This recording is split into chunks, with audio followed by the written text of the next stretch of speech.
everybody? Welcome back to another glorious sky-faring adventure through the pools of CEO 2021. I am one of your commentators, Zero, alongside the Monkey Business. That's right, Monkey Business, trademark LTD LLC. As of today, feeling real official. Granblue Fantasy Versus, a game I've wanted to have my name on a long time. It's finally happened right here at CEO, the community effort Orlando. We're here on the commentary effort and jumping right into it with our first two players, Real Juggernaut and Dmac. Yes, Real Juggernaut, Dmac coming up here. I didn't get to see what they were picking yet. We'll check it out in just a moment here. But this is going to be pool I3 to start out with right now. And here we go, La Diva from Real Juggernaut, Dmac with Belial, a character we don't see too much anymore because of the nerfs that came to this character. Still, very viable character at that. Yep. And also, people are never going to stop loving him. Yes. I mean, he's a fantastic character. I'll give him whatever he wants. And they're never going to stop finding him hot. He is really attractive. I mean, come on. And you really, that's the deep reason I made my decision for who I play in this game, Percival. Okay. Nice, deep voice, you know. Oh, yeah. Beautiful hair, bright red.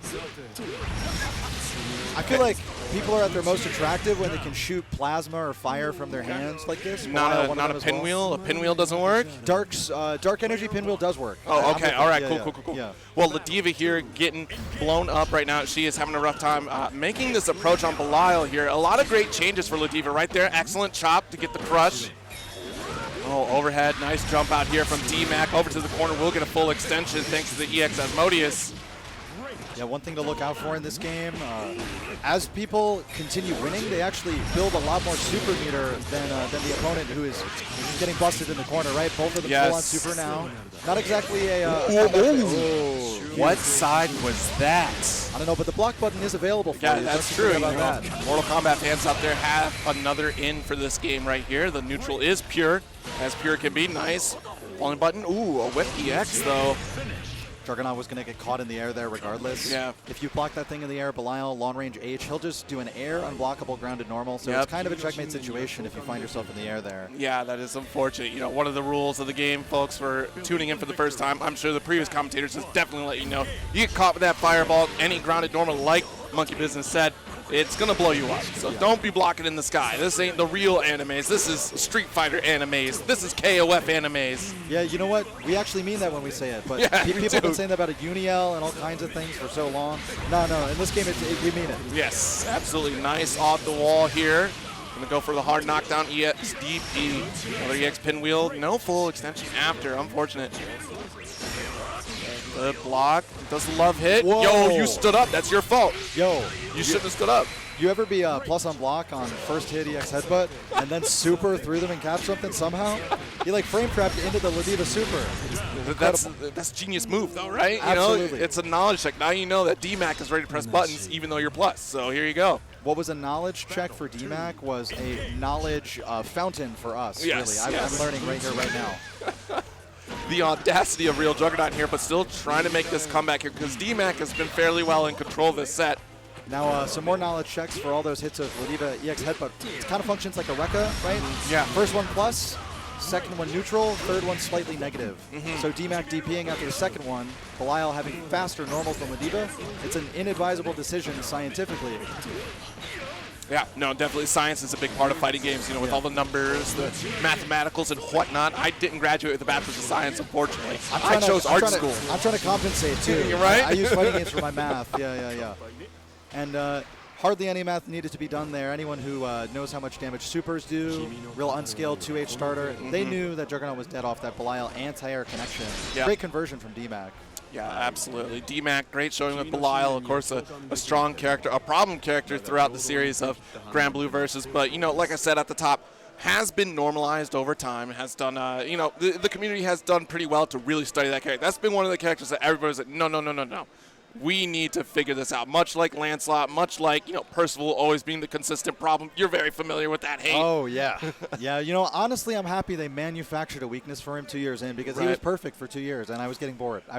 Getting bored, were you? I just couldn't stop winning the same way forever.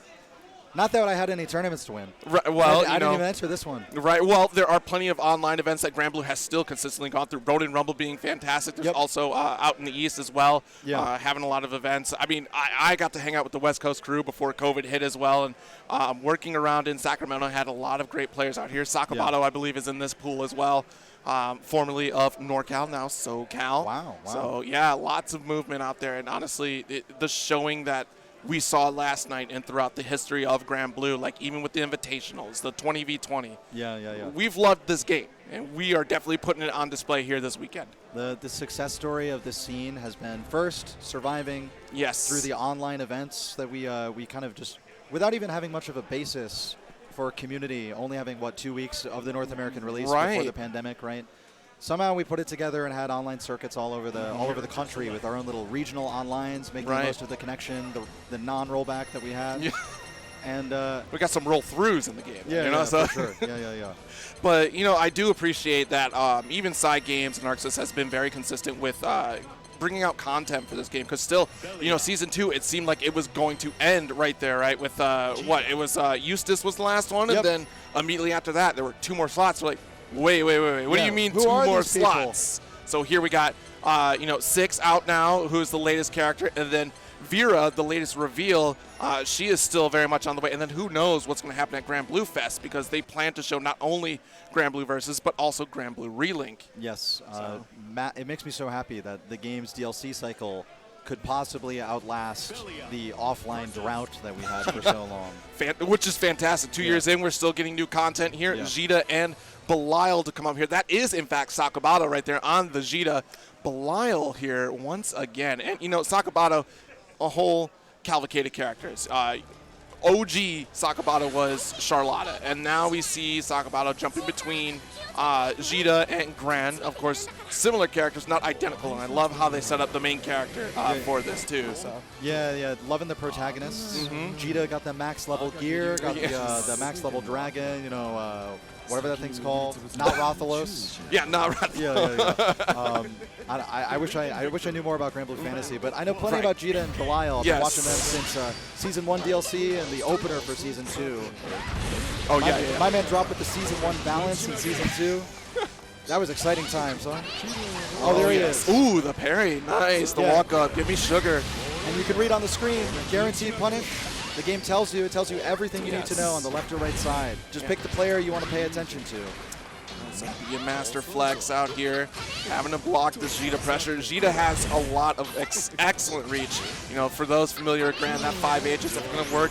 This parry, though, is putting in a ton of work, which is really scary, because I do believe that Gtz used to be able to cancel after Fireball and go right to DP, so I wonder if that's going to come out.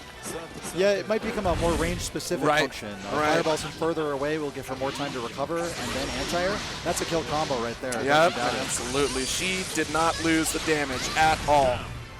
Doesn't even mean full animation. You don't get to see Bahamut anytime soon. Bahamut, yes, that is the name. Oh, Bahamut. That's what I thought it was Vern you were referencing. Okay, so we got Bahamut. There we go. So backing off here. Trying to play the fireball. Get the neutral is so important, especially in this game too, right? Because it is one mistake, you can die. Able to forward jump out of the corner, but not punish the throw from Sakabato, so B-Master Flex. Return to mid-screen, Belial's just as comfortable. Great OP here, even on the non-EX versions of Asimodeus. Quite a DP right there from Sakabato. Nice corner pressure. Caught low, but nothing off of it quite yet. This can hurt a lot right here. Does kill. 2 rounds ending pretty similarly with a cornered Beam-Master Flex and a big meter dump conversion. Super was ready for the end as well. I mean, gosh, both Gtz and Gran have that excellent reach with that 5H. Now we got the Fireball game classic here. The Rekka series is a little bit different, right? Gtz has Rekka, whereas Gran has the unique charge action as well, and boot, of course. Gtz does not have those. Nice pickup. When she advances, it's a little bit more conventional. She'll be running at you. Yep. But it'll still happen pretty fast, and the reach of her normal is even longer than Bronze. Yeah, true. Okay, nice jumping back here. Has a life lead, has plenty of meter. The parry again. Yeah.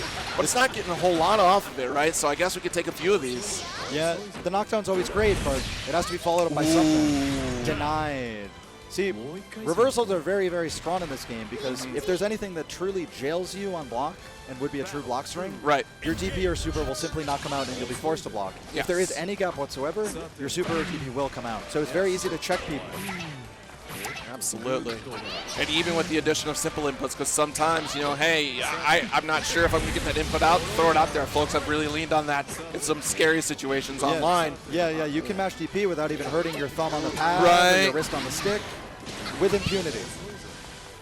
Okay, so nice. Playing the neutral here. Good pinwheel setup. Really kind of walking this back and forth because we know for sure that EX Rekka could come through, get the counter hit even, and bounce right off that wall. Nice counter hit right there. Speaking of, EX Rekka got the pickup with heavy and doesn't even need the full rave. Will get the W here. 2-0 Sakabato.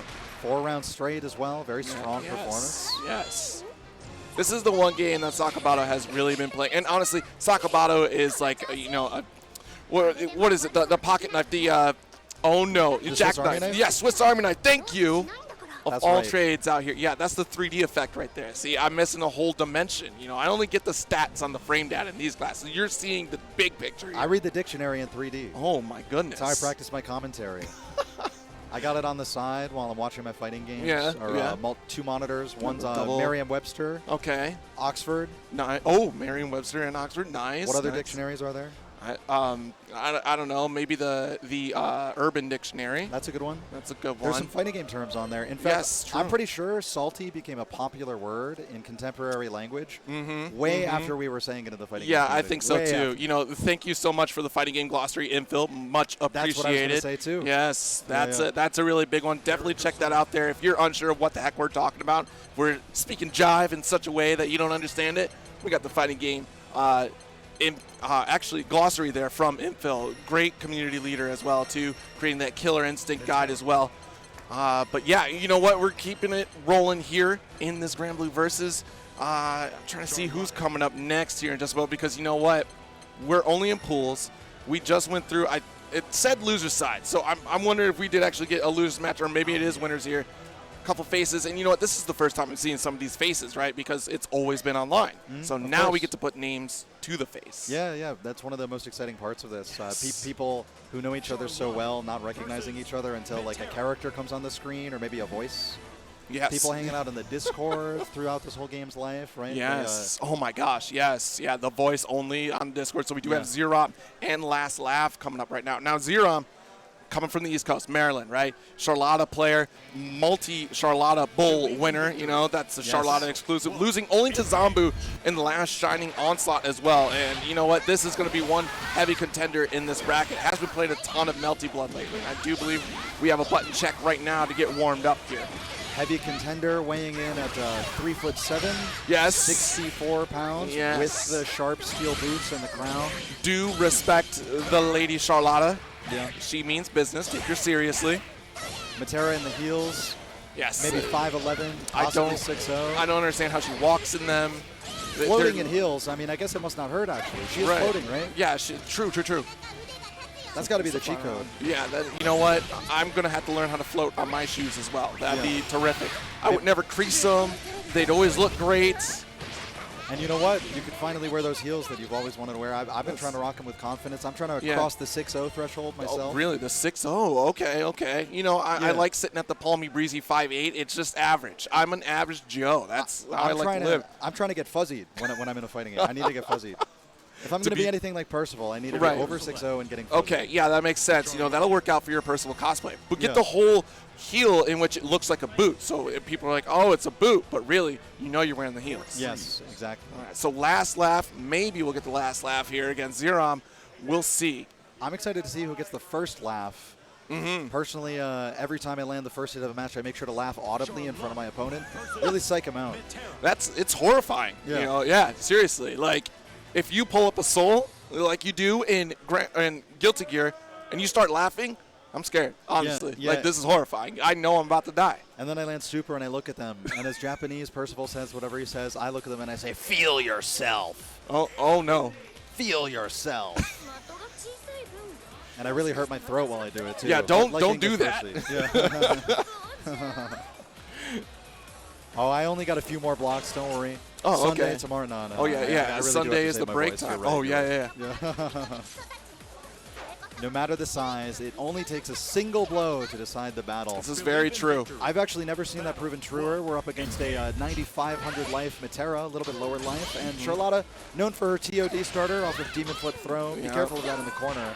Leads to like 6,000 damage. Yep, already with a great challenge with some lights here after the slide. Of course, Zeram is trying to take the advantage here, tumbles away, and still last lap having a difficult time getting out of this corner because Matera, as we know, does not have reversal without meter. And meter's not coming. Yeah. It never arrived. You gotta be aggressive to build meter in this game. Otherwise, you don't even have the luxury of a reversal. Yeah, so you do build meter while being defensive, but you can see the clear difference in how much benefit you get for being offensive with it. Yeah, if you want a little more, we do have that instant block mechanic in this game. Right. Subtle reward, but Yes. not something you do get to do so reliably. Exactly. Couple guaranteed ways to get it, like against Charlotta in particular, against what we call hands, Sword of Lumiel. Yes. A lot of hits on that thing, a lot of opportunity for a little more meter. And you know what? Big counter hit, has plenty of meter to close out the round and will spin it to win. Zeron takes the first game handily. That was rough. Yeah. You were saying earlier that as we progress through this winter side action in Pool I, that we're rolling through it. That's exactly what Charlotta's doing through the competition right now. Possibly in just a few seconds, we'll see another rolling forward Charlotta ball. A great way to close the gap. Oh no! Even better as a hit confirm though, right? Yeah. Now we're in the corner, and by we, I mean last lap. We're just laughing at last lap's situation right now. Goodness. I just laughed. That's terrible. Yeah, pressed up against the wall, and there's the wall bounce. Devastating combo with super on deck for some nice Oki here, but pretty much out of cooldown, so a throw is probably the look, maybe an overhead? A throw. I said throw. Look, there's no cooldowns. There's nothing. Right. No. You know what? You should have been right there. You need to. Take the wheel. Go coach last lap real quick. Let me just do the really annoying commentator thing when they just keep saying that they would have done this and always been the best and win everything. Yeah. No. I got that hindsight and that future sight. Ooh. Okay, but that parry going to get scooped up here. Last lap, trying to find an opportunity. A little bit ahead in meter. Just trying to play at bay here. I would like to see a little bit more long range from Matera here. Wow, very nice guess. Possibly lost faith at the character select screen, afraid of things like Charlotta Ball and Demon Flip, Noble Strategy. Yeah, I mean, Zeram is closing the gap pretty handily here, and it's tough. All right, Butterfly's going the other side, going to have to look for a different Oki opportunity here. Butterfly looking as confused as Mini Faust or something, going the other way. Oh, I don't know about that one. No cross-up protection whatsoever from that super. In the way of anti-cross-up anti-air, I mean, if the Charlotta jumps pretty fast, right? Right. Kind of tough to react to, but air throws there across the whole cast. Yes. It's a universal kind of anti-cross-up option. Right. And close S, a strong choice for a lot of characters in the way of the point anti-air. But anti-air and cross-ups is always a challenge in every fighting game. Yeah, definitely. I mean, once you're locked into that super in particular, and I imagine that was supposed to be the anti-air super for Matera there, you're caught, like, dead to rights, especially at that life deficit. And Zeram knows how to get into position to try to take advantage of situations. Like, that's only natural for high-level play, right? Yeah. And, first time seeing, last laugh here on stream today, maybe we got some notes to take. Maybe go back to the lab. And Charlotta's a tough matchup regardless. Charlotta is a beast of a character, that's for sure. And immediately begs you to, like, hone your defense, right? Because no matter what, in the corner against her, you are truly forced to block in harrowing circumstances. Right. Because your defensive options are, no matter what, there's a risk involved. Yeah. If you're jumping, you can be tagged by a frame trap after EX Sword of Lumiel and bounce off the wall from a Charlotta ball combo. And she spends so much time comboing you that she gets her cooldowns back. And by the time the next combo chance rolls around, she can probably kill you in the second combo. Yeah, exactly. It's stressful. It is mad stressful. The mental stack in this game is so different than other games. Like, you think about mental stack in Dragon Ball, where, like, you have multiple assists kind of blowing you up there. In Granblue, you can't always make the exact, because for a fact the one touch is what will cost you a round. So, like, you have to split second, make one of 3 decisions, and you have a 33% chance being right. Those are terrifying odds. Yeah. All right, so next up, we are going to have Candidate Earth up against Mizu Pixels. Nice Okay. little hitbox right there. Look at this, smart A choice. clash of styles between the levered and the leverless. Yes. However, we're only sponsored by Hitbox here, so let's go Hitbox. Let's go hitbox. Well, we Yeah. are also sponsored by Victus as well. Oh, is that a Victrix? No, it's I'm not. out. It's not. Well, let's go Not Victrix. but Yeah. Victus as well. Nice. Love to see it. Hopefully we see a couple of those on stream. I love looking Yes. at a stick so wide that I could hold my drink on it, my meal, my greasy hands back and forth, go in between. There you go. I do like the handle on the Victrix, so Yeah. I just pick it up and roll. And plus, the weight is actually pretty nice for it too. Like I do like the sleek style of the Victrix, the etching on it. You know it's not going to get smooth, cold scratched in steel. about exactly. You know. Yeah. But then you got the hitbox, right? Super clean. Like The clean inputs, right. the piano hands. If you People like look the cool when they play Hitbox. yeah. If you like the what's it called, the low profile or Junk food? yeah, there's junk food as well. Yeah, Yeah, yeah. with their snack boxes as well. That's really cool. Minimalist Yeah, design on yeah. hitbox, and minimalist design on hitboxes in general. Okay. I've always loved their red. yeah. Nothing minimalist, though, about this character, Lowain, on the screen. No. A maximalist in every way, especially in his exaggerated storytelling about these imaginary matches we're watching. I Right. love the canon of his gameplay. Right, it's hysterical. We're gonna be at the bar later after some snacks, Yeah. and tell you exactly how this fight went down. But we all know the truth. Lowain didn't actually do it. He's just hyping up himself with his boys, his Right. brothers. Tommy he's the overhead, right? And then Larry's the low or something. I'm not certain on the names. I'm like you, where like Granblue lore, I have no idea, but it looks fantastic. So like every time they've shown a character, it's been the coolest thing to me because like this looks dope. I have no idea where it's coming from. Yeah, And it's yeah. always a surprise. Like Right. someone keeps telling me like, yo, we're gonna get Siegfried next. I'm like, I have no idea, but Siegfried sounds cool. And someone showed me a picture last night. Let's he get a- Siegfried. Is he the other Dragon Knight with I'm not Percival sure. and He's Lancelot? he looks like a Dark Knight from Final Fantasy. Okay. Is he like blonde with like spiked up hair? The one that I saw was he had the Dark Knight helmet on. Oh, okay, so okay, he has cool. the full, great sword. Looks like a heavy sword user. So, Dude, I've never heard of a character named Siegfried that isn't a huge Right. great sword user. Yeah. right. So it looks like we got Lowain up against Ladiva. AKA Vastiva. Vastiva. If you remember Season 1 in this game, Player 1 was Gran and Player 2 was Gran in the mirror match. Jeez. Like, yo, do they have different abilities? Yes. Let's go Gran. Gran. Forget about Gran. It's about the Gran. Woot woot with zeros, by the way. Lead speak on the subtitles. This dude's really memeing on us. Yes. Just like every Lowain player has since day one, They're like, Yeah. your character beats me 7-3, by the way, but we're still going to wash you. We outnumber Yes. Lowain players are actually like really good at the. Early on it was definitely like universally accepted. Lowain's a scrub buster because the mini game of Yggdrasil. But Yeah. the Lowain players that have continued to play Lowain definitely have earned their spot. They do play a heavy mix-up game here. We'll see how Mizu Pixels goes up against Candidate Earth here. And looks like Ladiva's not going to have a chance right now. Catbot going out, eat a snack, charge up a bit. You're saying that the Yiggy minigame can be a challenge for the new player, but there's also a couple other minigames going on right here, too. Yes. Stopping him from human pyramid attacking, for example. This is actually what they use to close everything. Yeah, human pyramid attack is actually terrifying this patch. You can close these gaps really fast now, a lot faster than what it used to be, because you could, if you were at full screen, kind of run away and avoid a lot of that interaction and only get a couple of hits. Now you got to play the game. You got to play this neutral. He moves like a millipede in that one. He's so fast. You just don't expect it. No, not at all. I mean, if someone came at me and lifted their homie up like that, I'd be terrified too. And then to think that you couldn't outrun them, even though Right. they're pyramid. So much worse. Yeah, I mean, it's 4 legs against my 2. I'm going to lose. Yeah, crazy how that works. All right, nice backdash here. Oh, woo, really good sweep right there on the lariat. Yeah. Always the choice to duck the lariat, even better. Low profile, punish it with a sweep. Right. That's safe for sure. Oh, something I didn't see that bot was being called. Yeah. Not much in the way of Oki here, just a strike. Walking forward, a great choice for Candidate Earth. All right, let's see. Here's the mini game right here. Candidate Earth, do you have a shot against Yggdrasil? All right, got hit by Lava, and again, win Lava. This is a tell right here. This is a tell, and hopefully Mizu Pixels, Candidate Earth, maybe just wasn't ready for it at that time and already got mixed by that first hit from Lava because it is that ground unblockable, right? So pretty fast unblockable. Yeah. You got to see that exclamation point and mash top dodge as quick as you can. Yeah.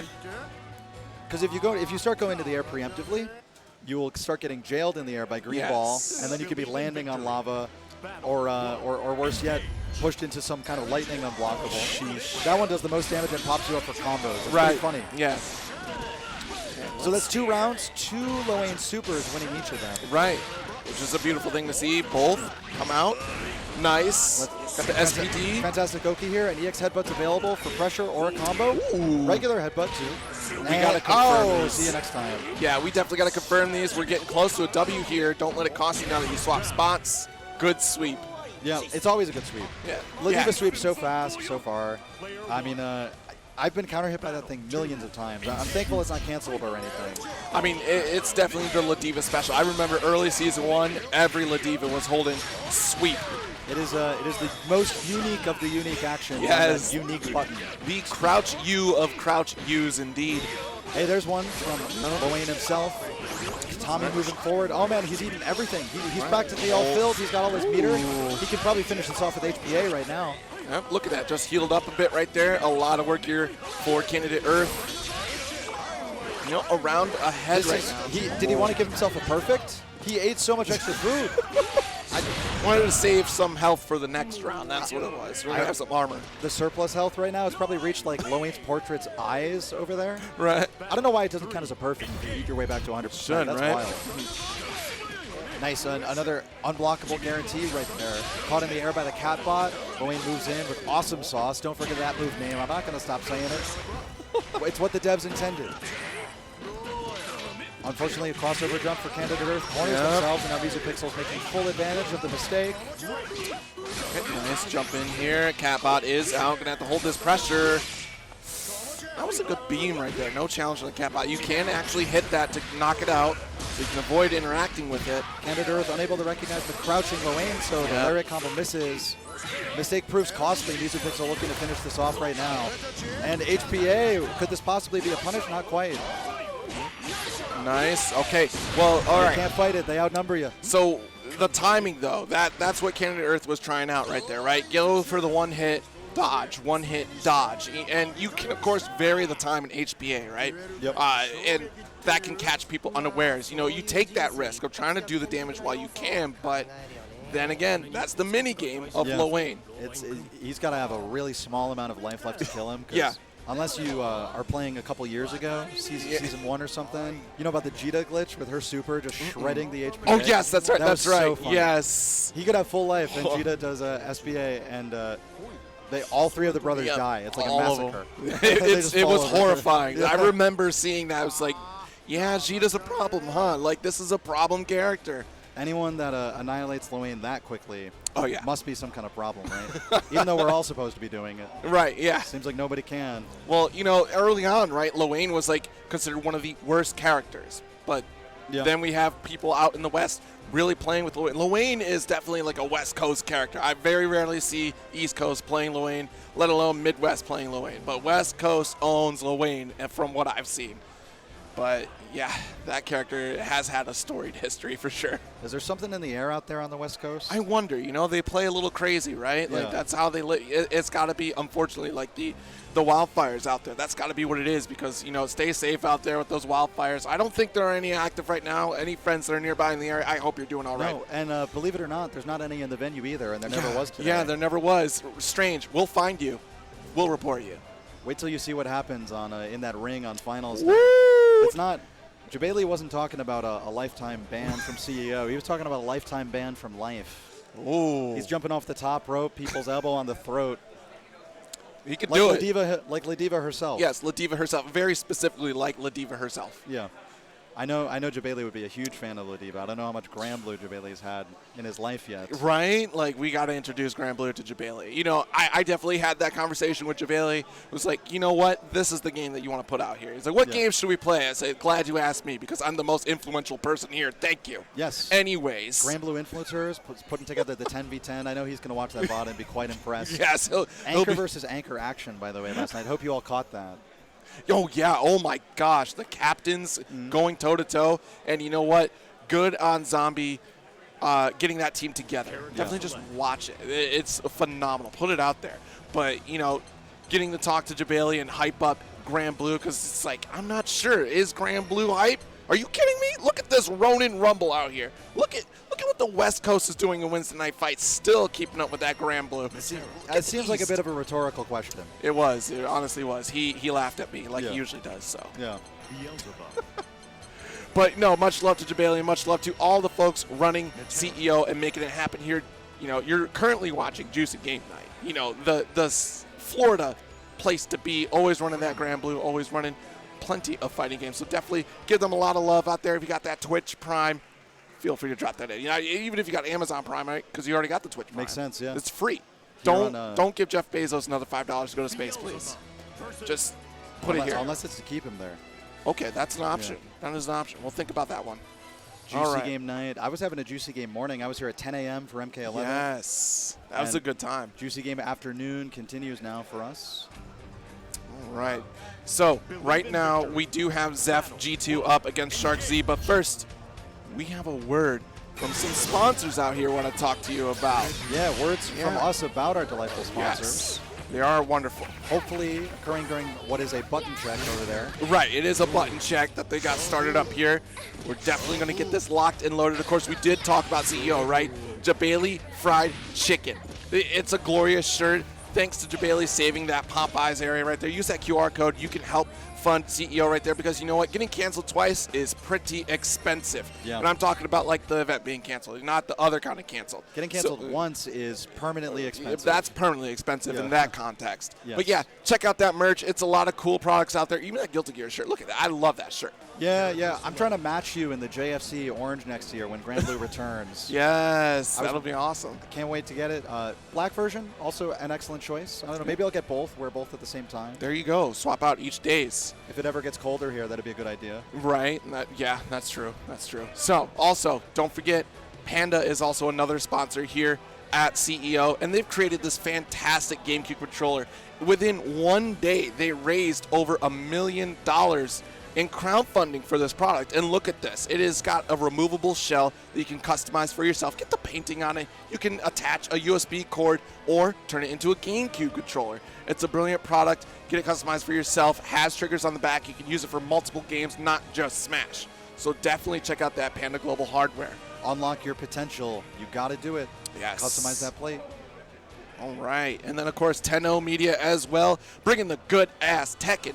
Check out the merch right there, Tenno GG merch. And actually, look at these new designs that they have available. You got yourself some Jin Kazama, Xiaoyu, Kunimitsu, Armor King, Steve, and Josie. Whoever did this art is incredible. Yes. Bless you for that. And bless whoever made that QR code in the bottom right. Right now, while it's on your screen, put your phone up to it, take a picture. I've already done it myself a couple times, actually. I can't stop looking at these. Take that picture and head to that site, TennoGG/merch. Yeah, absolutely. But you know what? I'm going to actually head over to the Festival of Fights. It's coming up pretty soon, right? February 3rd through the 6th, hosted by none other than Tong himself. Go out there to smash.gg FOF 2022 and let Tong know that you appreciate him, because look at this. Smash Ultimate, Guilty Gear Strive, Melty Blood Type Lumina. That's a big deal right there. Type Lumina is getting an event. Of course, Dragon Ball Fighters, Nickelodeon All-Star Brawl, Ultimate Marvel, and what's that at the bottom there? I believe that's Granblue Fantasy Versus. I'm a little bit familiar with that, actually. But even more so important at the bottom right there, that's $7,000 in prize money for those pots. I'm trying to make thousands playing Nickelodeon All-Star Brawl, probably the biggest and most prized event in that game's history so far. Right, yeah, that's a pretty big prize pool. But also another opportunity to check out some fantastic video games is over at DreamHack Anaheim. Same state, by the way, California, West Coast, having a wealth of fighting games brought to you by some of our delightful CEO staff and event planners. 15,000 in prize pools for that one, a little bit over double. DreamHack Anaheim. Also, you can play Halo Infinite there, or perhaps more in the fact that all your fighting game training partners are now playing Halo Infinite as you lose them one by one. I don't know what you're talking about. I'm just trying to, go check out places at local hosts and see what they're playing, because maybe they do have other Smash games. Take some footage there, because there's a lot of different cities being hosting local host or being hosted within local host events. we do have that Smash Ultimate, Tekken 7, Street Fighter 5, Dragon Ball, and Guilty Gear Strive. So while you're headed to either Austin, Bakersfield, Denver, Fullerton, North Brunswick, Oceanside, Philly, or St. Louis, you can definitely participate in these events. You know what? Hop over from Anaheim over to one of these events, and then show off your hitbox. Your hitbox, yes. You know it, or maybe even your mixbox. Yes. Players like Diaphone, Granblue Fantasy Versus champion, as well as a Guilty Gear Strive Kumite finalist. Yes. Rocking that mixbox right now. The best of both worlds with this lever and the buttons. You can actually find some wonderful tutorials for the input shortcuts that are only available to leverless players who take advantage of the wonderful products that Hitbox has been providing us for many years at this point. Yes. I see more Hitboxes than I see sticks these days. And myself, I see so many pads in my house in my basement. It just makes me so sad that I burn through them. I could have gotten one Hitbox years ago, saved myself hundreds. Yeah, absolutely. These products are really accessible. Plus, even for Smash players out there, you do have the Smash box as well. I've been seeing this become more and more prominent in the Smash community. So it's been really fun to see that. Like it's a really well-built device, so that's really cool. But last and not least, if you're feeling a little snacky, you know, we get like that at events. Yeah. The OP bar. Check it. No gluten, no dairy, no soy. These power bars are designed for gamers for better performance while being made from the healthiest ingredients. We're talking superfood ingredients and nootropic stack. And it's designed to keep you elevated cognitively with no jitters or crash later, making it the most OP, that's overpowered gaming supplement out there. You can use that code at the bottom, CEO10, 10% off at OVRPWRD, overpowered for elite speakers.gg. Those numbers make sense to me, 10 for 10. You know, snacky or just need breakfast, pack like 10 of these into your backpack. You're set for the entire event, and you can even take care of your friends that are starving in the venue. Yes. Sometimes tournaments are hard, especially eating healthy at them. Yes. So how many times have you hit Wawa just this past 24 hours? Twice. For apples. Okay, cool. Wow, you're like but doing the best you can, huh? There was caramel in it. Okay, I like caramel apples. Those are pretty good. They are pretty good. I'd say you're doing a better job taking care of yourself than me, but we could both be doing better if we had some OP bars. That would be much more filling if I had an OP bar, honestly, because that overpowered their mission. Like they say right here in the copy, have a good game. It's their mission for us to have a good game. So the OP bar was created for that healthy alternative. And you know what? We could both look forward to having some of those snacks later on throughout the evening. I hope we get to sample some. Right? You know, they did look pretty scrumptious right there. It reminds me of like the little fruit roll-ups, you know? Yeah. We can make them at home. Look at it. It's like a thick fruit roll-up dough. Yep. So with some oats in there, okay. That's how I always ate the fruit roll-ups. I would peel the whole thing off, wrap crunch it up, just throw it in there, chew for 10 minutes. Yes. Brilliant stuff. Brilliant stuff. And it's going to be brilliant to see Zep Gtz and Shark Z in this Granblue set. Look at them. They're tweeting out right now trying to get their products, you know, that overpower bar. They need to deliver. They're trying to get that Grubhub going. I think maybe it's someone scanned a QR code over there. They're currently on the CEO merch store. Yeah, you know, trying to get that 10-0 merch. Maybe pick up that hitbox real quick because you know what?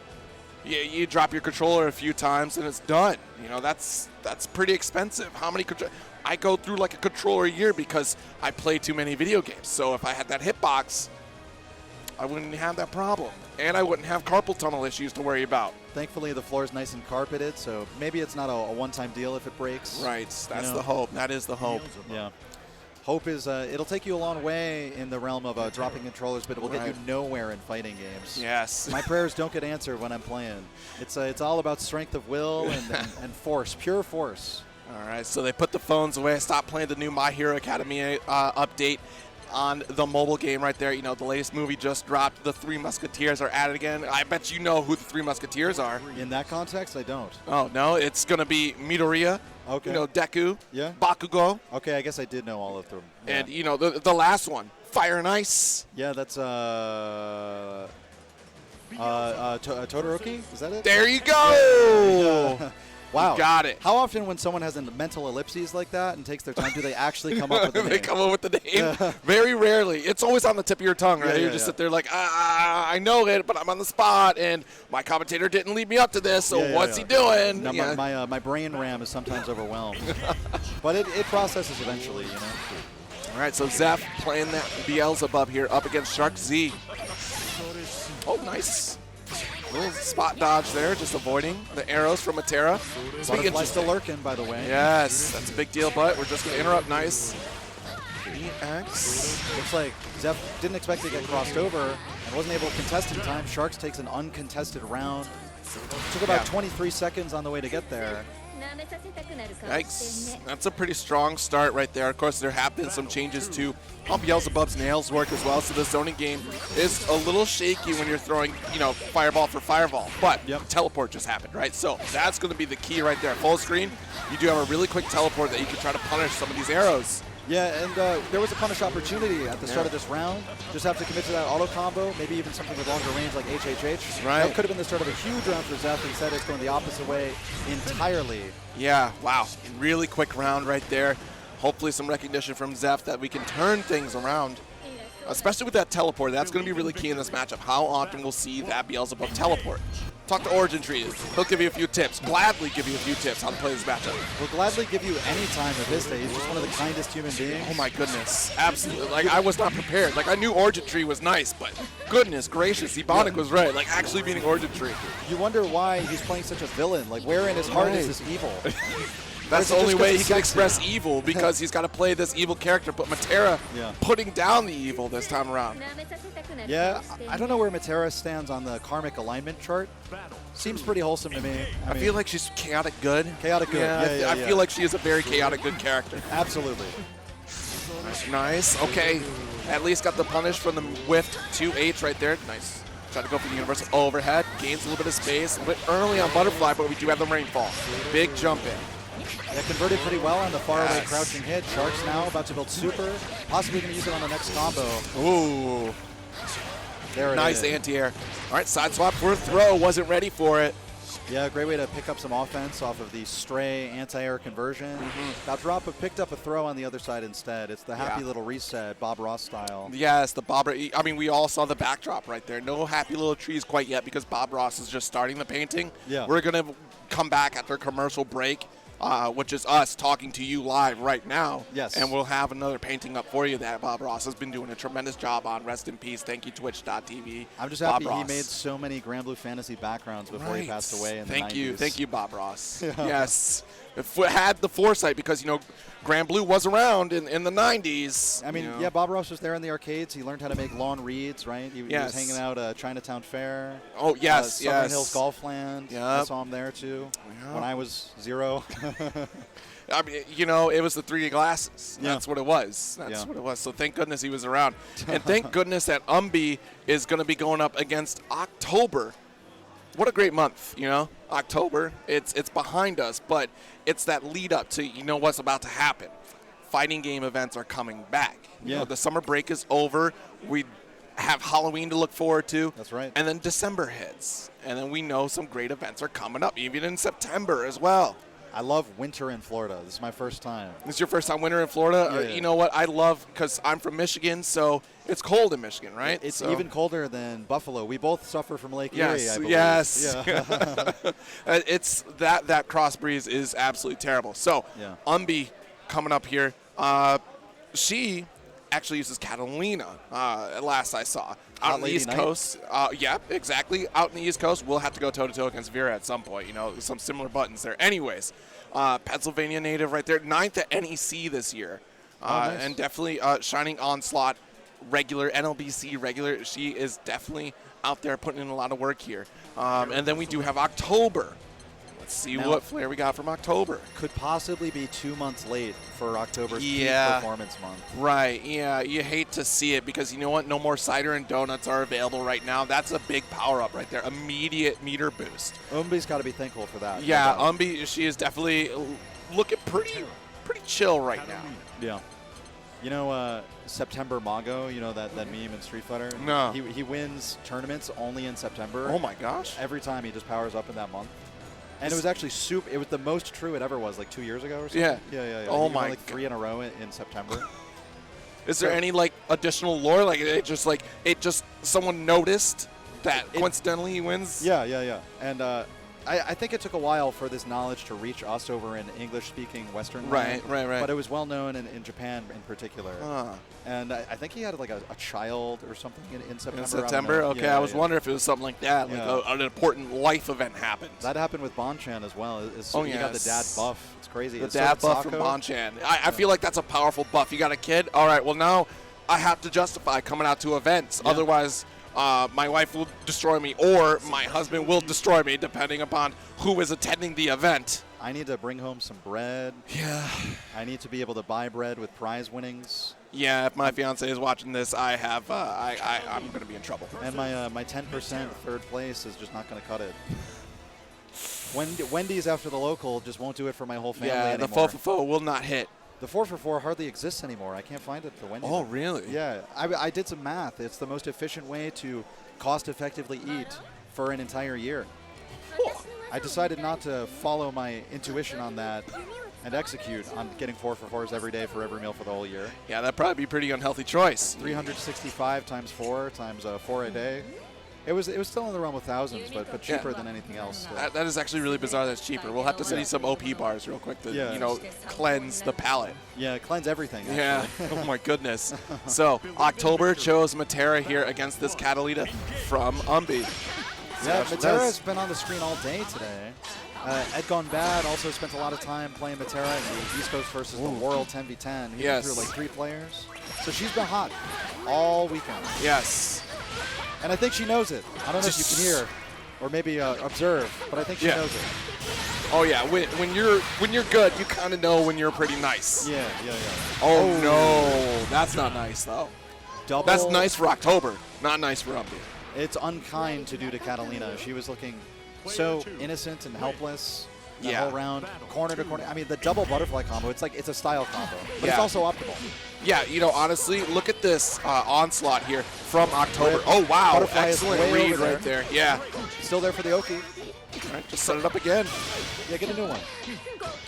What's great about these Matera block swings, too, is she builds so much meter during them, regardless of landing the hit. She's already at 100% for super. It's really going to be beneficial here. Something that is going to help. Nice corner swap. So this is going to be really dangerous for October. 2U across the screen finds a counter hit, secures a knockdown moving forward, and a throw bait. Not a full conversion from October, but doesn't need much more. And chip is about to be very relevant. That's why spot dodge came out from Umbi. Yes. But the active frames on those falling arrows, more than enough to catch a spot dodge at the end. Counter hit punish. October goes up 2 rounds straight in game 1. Yes. Okay, taking a moment. Battle 1. Engage. Catalina definitely was one of those problem characters for a long time. She is so strong. But up against Matera, like, it's going to test your patience, right? Because you have to go through all of these arrows being shot at you here. And that's the difference that we're seeing, right? Because it was Zep and Shark Z, right, with the Matera. So now we're seeing a different style. And Granblue is one of those games where you can play a little bit differently even though you play those same characters. Nice. Yeah, you see a lot of Matera spend a lot more time rushing people down than zoning. Yeah. Rarely when you see a bow and arrow character in a fighting game does it mean they're going to be rushing you down. Right. Granblue said, let's play with your expectations a little bit. Yeah, fool around a bit here. There's another way you can play. Okay, 5L is a low. It's insane, right? Like, yeah, of course. Really controls the movement, and it makes Matera's strike throw game that much stronger. Yes. It prevents you from moving back with a low threat. And, Umbi's been really disciplined on the grounded approach, right? Trying to be patient and whatnot. But super jumping at Matera, pretty advisable because she doesn't have much in the way of air unblockable anti-air choices. They're just projectiles up there. So very good universal option across the whole cast. And overhead, and Catalina comes out on top. Oh, no. That's got to be a misinput right there if I ever saw one. Yes, no miss on this combo. And SSBA is available for the kill. We're going to see it. Pretty much unscaled. No way. Not going to kill. Yeah, because unfortunately Matera has one of the weaker Skybound arts. I thought there was a route for SSBA there instead of SBA. Right, I don't know if there true. was after the special move got spent and the juggle got started. SSBA much slower for Matera. Yes.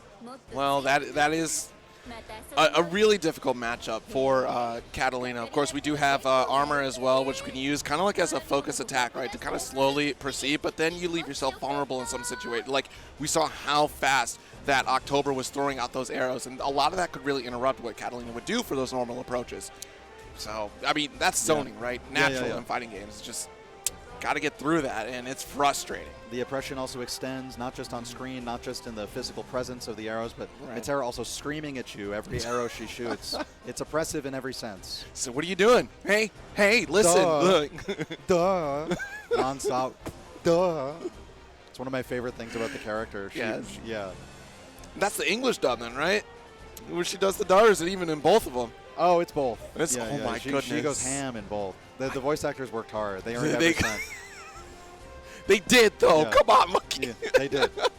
It's part of the design. Like, if the zoner doesn't sound annoying and cut herself off while she is shooting you over and over, it's not a fighting game zoner in my understanding. You know, that is a good point. Yeah, it's supposed to drive the mental for the opponent going against it. Yeah. It's like I feel like I'm being insulted every time I get hit. I'm like, hey, knock it off. I'm trying to run at you. That's a tradition that goes as far back as Street Fighter 2. I mean, Yes. Sagat doesn't say tiger shot. He just tiger.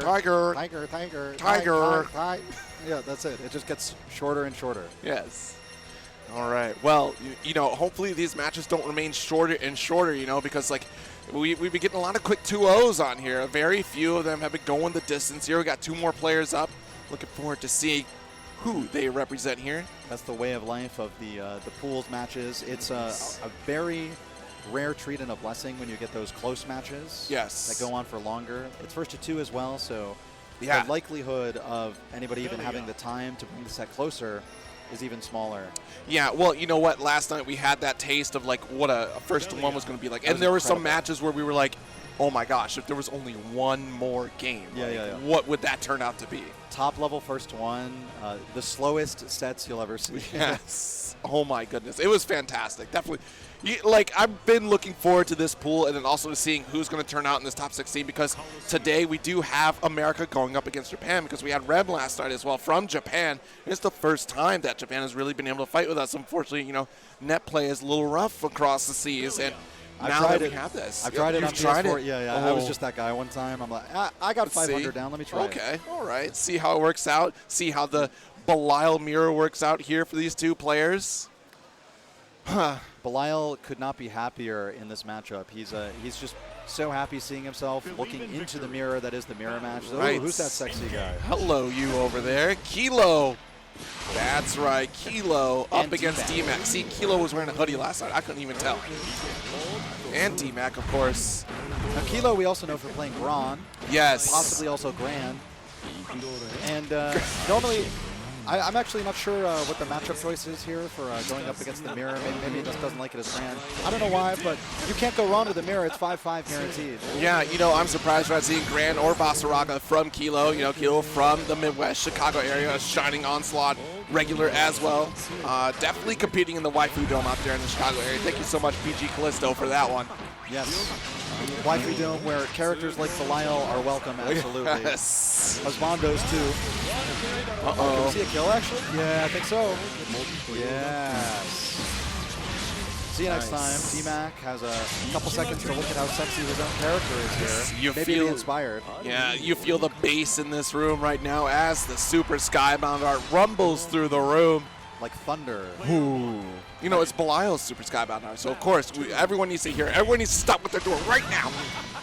Yeah. Beautiful, man. Yes, really nice dodge here. Pinwheel War going out. Kilo in the base color. Belial here really taking advantage. Oh, it was almost a full conversion here, but unfortunately a little bit too high to make the next hit count. It is amazing when you see those super optimal Belial combos that don't use EX Asimodeus until the end. Bouncing off just a high hit regular Asimodeus is so cool. Yeah. Yeah, this character has been really cool to watch. A very unique character in Granblue. And definitely, like, you know, the bane of a lot of people's existence here. Super Skybound art, full animation will get the kill. Kilo up. Bit of deja vu on the win poses here. 2 SBAs in a row. Yes. Be inspired by the shining radiance that is Belial. Wow, his voice sounds so beautiful through those speakers right now. Even through the headphones, I can hear it. I hope it's not psyching anyone out. It looks like it's pure atmosphere audio for Kilo. Oh, yeah. And Zach, all headphones. Focus. MLG Gaming, you know? Yeah, I mean, those are the Astro headphones right there. Of course, Astro is here providing headsets to players, you know, especially during the top 8. Top 8 actually everybody gets a headset that is exclusive for themselves, not Wow. to keep, let's relax here, but exclusive for themselves to use during the top 8. So, you know, we're, again, CEO looking out, Astro looking out for the health and safety of everybody involved. It's fantastic. Yeah, you know, they also are looking out for us in the way that they provide these mixers for us to plug headphones into. Yes, not just at on the the stream setup. stations. Literally every station has like an amazing mixer you can plug any headphones into. Yes. Keep your ears nice and safe too. Bring your own. Yeah, and definitely check out the Astro website. You can now customize the headsets. They're onto like the Series 2 right now. They got some fine colors. I need to pick some up because they got the, you know, the teal, the pink going on. I need some of that. Here we go. All right. Now, Catalina here from Dmac. Nice little character swap. Yeah, with a matching color, though. Dressed to party in the black and red. I'm impressed with Dmac's choice here. Yep, and here Kilo stole Dmac's colors, so that's a private rule right here in the Granblue community. If we beat your character, we take your color. That's incredible. It's gonna stink when I lose default Percy someday. Oh no. Yo, perfect. The medium, far medium, actually connecting like that. Tremendous here by Kilo. Yeah, the normal's always been tremendous. A 2-hitting option, cancelable on the first hit, excellent reach and speed. Oh, Great cancel, great choice. Yep. Belial always been dominant in the Clash meta because his 2L, a normal he can press at any range, is a 5-frame normal. Yes. Nothing quite like strong knockdown choice. Yeah, See the Oki coming in. that pinwheel, of course, too. Like the wake-up DP was an option, but not in a pinwheel situation. Going to be ready for a Kilo. Yeah, when people already have a tool available to meet you, independent of their normals, they're much more likely to just be safely sitting there, letting the pinwheel do the work. Yes. Baiting DP the whole time. Oh, and here's that damage I was talking about earlier. Catalina. I mean, this is a combo artist from Umbi right here, too, but we didn't get to see any of them come out thanks to Matera. But here we are in the neutral game. Yeah. There it was. Tried to walk forward, didn't dash. Unfortunately out of range, but they got teched afterward in the scramble, so Kilo gets to return to mid-screen. Yeah.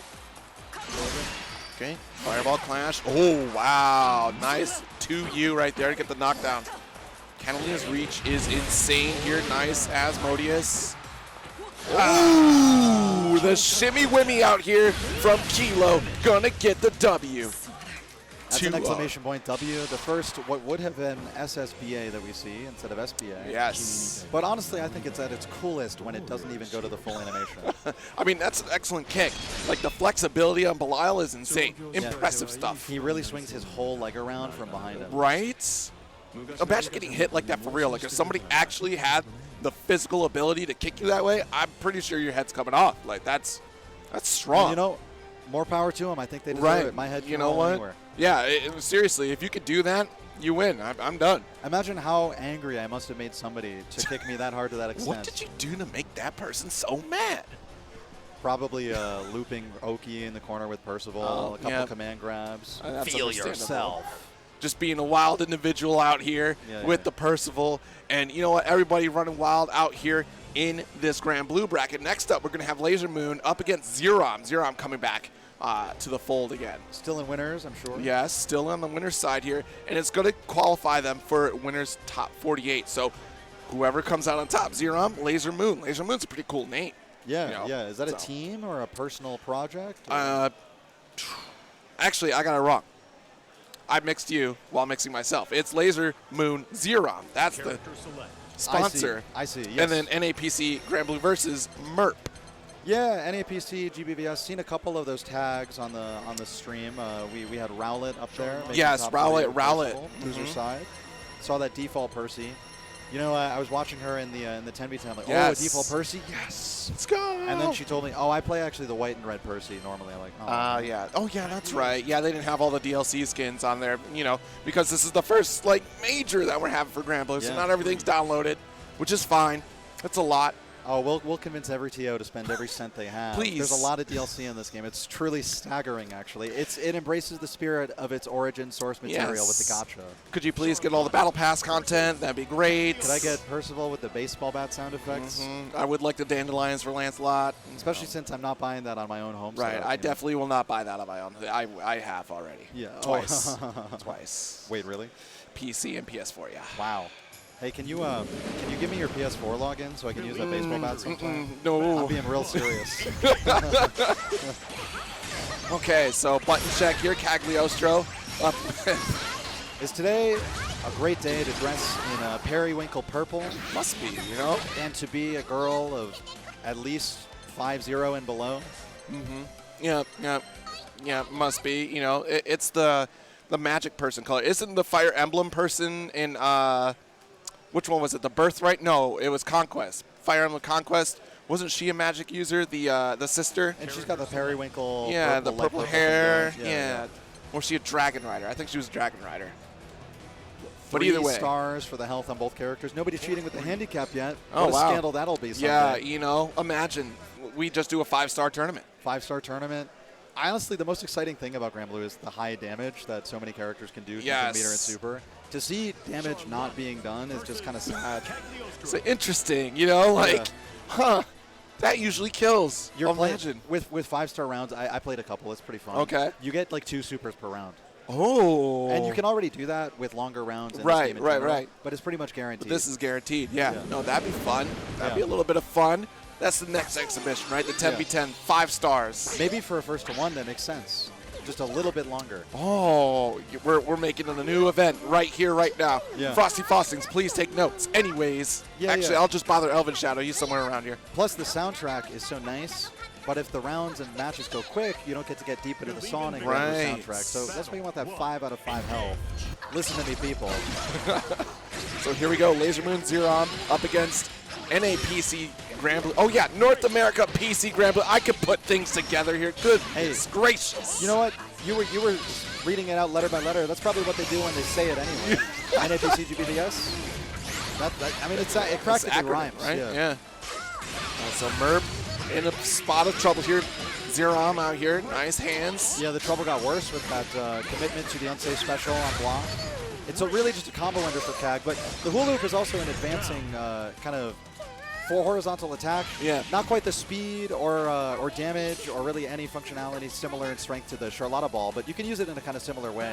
And if you do happen to counter hit somebody towards the corner, they will wall bounce. EX will wall bounce them as well, but it doesn't have as much range on the wall bounce as Charlotta ball. Right. Already getting the helm splitter here. Pressure. Wow, great throw.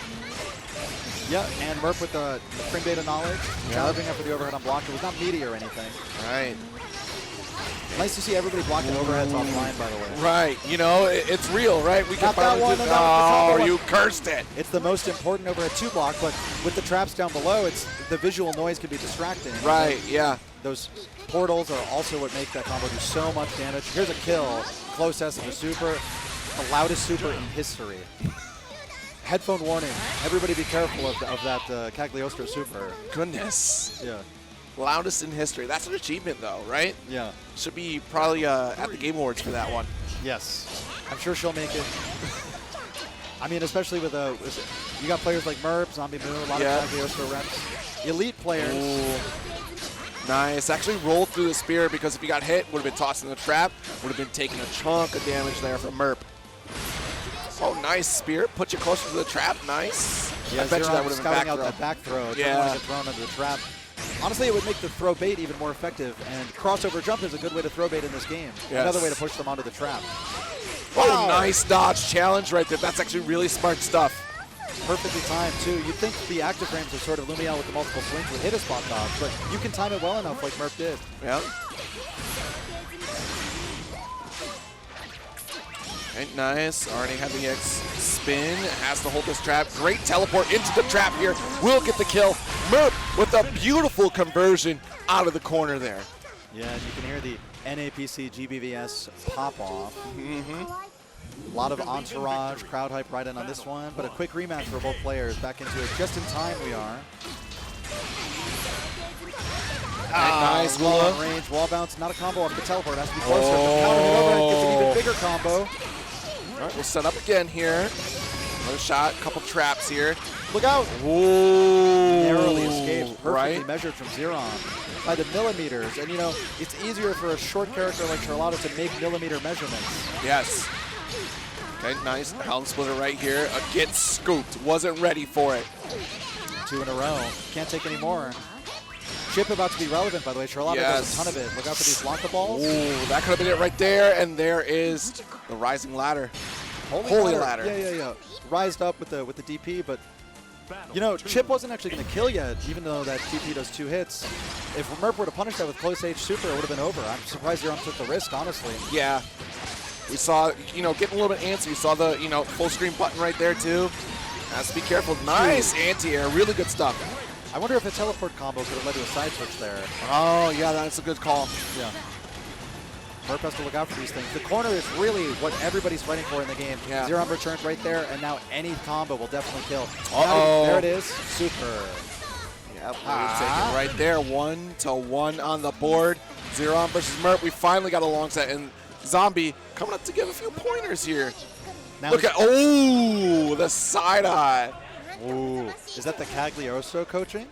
Yep. A disciple, perhaps? Look at this. You know, Zombie, of course, if you check out Zombie's Twitter account, you can actually get a link to the NAPC Granblue versus community right there and play plenty of games with Merp. And Zerom out here. Wow. Getting smoked right now. Okay, nice helm split. Yep. The delay of the overhead is actually what allowed the anti-air to be dodged. Yeah. So excellent choice for Merp. Zerom into puzzle right now, facing a corner situation, about to get wall bounce perhaps. See the super. Grind him. Man, Kag is clearly talking that smack. Yeah, like that was really aggressive. Yeah. And then she's like, oh, I'm so cute. Psych, I'm not mean. Yeah. Can't confirm. Folks that read books are Whoa. mean. You know, Blanca Ball bounces so far on block that I think that Blanca Ball might have been safe against the traps, but the unique action boulder actually kept Zerom in the trap for the combo. Oh no, caught high here. Wow, already one super away from killing. Yes. Could be a throw. Oh, there it is. Yeah, it's just as easy to convert to a Blanca Ball as it is super. Yeah. So Zerom did the more character-defining special. It's just a style choice at that point. Sometimes, too, keep it safe. You know what? If you're really comfortable with a particular move, use it. Yeah. Oh, no. And that was definitely a blunder right there. All right, getting pushed closer to the trap. First trap was 2L'd right there. You can't hit those away. Yep, quickly stick your hurt box in there and remove it. Okay, nice wall bounce here. Full conversion. Nice holy ladder EX. Super's going to show up for Zerom right when they need it. Yep. Oh, okay, the teleport wasn't ready for it. See, guard button is so important in a lot of cases there, too, if you're not ready. And there's Merp. Yeah, that should do it. Very highly scaled. There was 3 hits of auto combo. Not going to kill. Oh, yeah, you're right. Yeah. Hey. Oh, Chip became so relevant. What an amazing first to 2 set. That went as far as it could. Yeah. The first one we've seen, last game, last round, simultaneous match point. Yeah. Well, I mean, we are getting right down to it. Of course, that does mean that Merp qualifies for top 48 on winner's side right now. So excellent stuff to Merp. Congratulations. Zerom still in this right now, of course. Has another opportunity. I'm sure we'll see Zerom back up later in the day. I'm just curious, what was the correction that Zombie gave? You know, like what was the tip that led Merp to victory there? I imagine that it was, remember you can side switch mid-combo. Because I do see Zombie do that all the time. Yeah. Secure the corner. Yeah, and we did see a lot more of that in that final game, too, so maybe it was. Hey, Zombie, get over here. I got a question. Please. Okay, we need a quick interview right now. Yeah. Right now. Are you playing right now? No, get over here. Yeah, Anyways. The pre-interview, possibly preceding a post-tournament interview, Zombie obviously a favorite. Right, yeah, Zombie, you know, undefeated so far in tournament this year. Yeah. So. Does that extend also to online and offline? That was online and offline, yes. Of course, we'll see what happens. Gandito was putting in the work last night, so. Yeah, he's literally a working man. Yeah. And he's speaking on behalf of all of the quote-unquote dinosaurs in the FGC. Oh, yes. He and Alex Smith were so hyped to be on Team East Coast together. Yes. They started a bit of an old man chant, and I was with it. I'm like, old man. You old fellas can old have man. this. Yeah. All right, so next up, we do have Victus up against Moonside. Mizu Pixels coming back up here. Okay, loser side action. Yeah, Cool. We're going to get a smidgen of that here. We're running right through this pool series here, whittling down. And you know what? Doing a great job of it, too. Honestly, I'm glad we got to see one go the complete distance out here. The character variety has been excellent. We've seen a couple of Materas, though, which is fine because Matera has been missing for a little bit, you know, and the original cast is coming back through because it used to be a lot of DLC cast. Yeah. So now we're kind of, it's interesting to see how it's come full circle with this latest patch, you know. No 6 yet either, so that's I wonder if any other pools had that. Shuabu 6 made a deep run in that 10v10, killed about 2 or 3 East Coasters. Yep, and either that's unfamiliarity, and I hope at this point it's not unfamiliarity, right? Because if you were preparing for CEO, and gosh darn it, a lot of these players have been prepared, because this is it. This is the moment for Granblue for a lot of these players.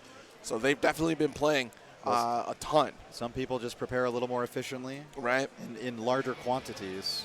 Work ethic is the name of the game. Yes. Future champion Zombie speaks a lot about that. Okay, so Victus up here with Charlotta. Mizu Pixels back with Loane. Ooh, nice Some jab. of the most memed characters in the game's history combining here for a matchup that will surely bring laughs and joy to all, especially as players, along with massive furrows of sweat. Yes. Okay, Catalina bot coming out here, tries to corn up, gets the abilities back immediately. Is he full yet? Come on. Oh. Look how quickly you can stack with those. Also, HPA coming out there. He had time to walk up for the anti-air, which normally leads to a full combo. Yeah. I'm sure Mizu can pick it up for next time. It's you got to practice your HPA execution just as much as the low-aim execution. It's a totally different juggle system. Okay, so second round here. Tommy got murdered, stabbed by the noble strategy, dive kick. Delayed cancel, so smart. A lot of low-end players just 2U with impunity because they're so good at changing their cancel timing into awesome sauce. Oh, wow. Never get a nice conversion. Shut down Catalina bot right away with EX hands here. Nice. Yeah, Ball is one of the best answers against Sammy and Tommy, the 2 low-aim buddies. Yep. They, it's just so active, you know. You can hit both of them at once and low-aim at the same time. It almost doesn't matter that these HPAs are getting dropped. That's not going to kill. Not enough. Yeah. Whoa, but it did so much damage, actually. It was well worth it for Victus. Yeah, there it is. Oh, no, it's no. Found the frame trap instead, though. That was really interesting interaction right there because Victus still continued to press buttons despite Mizu Pixels charging in with HPA. So I guess what? Battle of attrition, we just keep slugging it out until one of us knocks out. And that pressing buttons pattern continued to show itself after the plus on block EX hands from Charlotta. Mizu Pixels even had the parry ready for Loane and just didn't activate it, got frame trapped instead by Victus. Right. Looking out for that sword of Umiel. Corner game getting started now. Could see an HPA to finish things off. Here's a meaty setup. Here they come. How about a combo confirm instead? Mizu Pixels takes it clean. Yep, so that's 1-0 right now. Love that. You know, normally I really do see a lot of low-end players rock the corner juggle combo into the meaty cap bot into HPA setup. Didn't even need to see it. I kind of like when people save it for when they might actually need it in a kind of panic situation. Yeah. Oh, nice. Soft knockdown. Punched out the cap bot. Not going to get stunned by it. Yeah, and then Mizu corner themselves with the roll to the corner. Victus now moving forward to make the most of that decision. Wasn't able to find any Blanca ball off of the 5M, but still moving forward relentlessly. Right, let me get the pair. Okay, nice slide approach. Cap bot is out there. No jumping. Let's have a little snack here, trying to charge abilities, and oh my goodness. That was no probably conversion, but still going to get a hit after. And again, no conversion. HPA is out. Can we see 2 different combos from HPA? How about 3 of them? 2 somewhat combos, and then third one, I would call that a full combo. Right. I mean, 3 hits into a kill.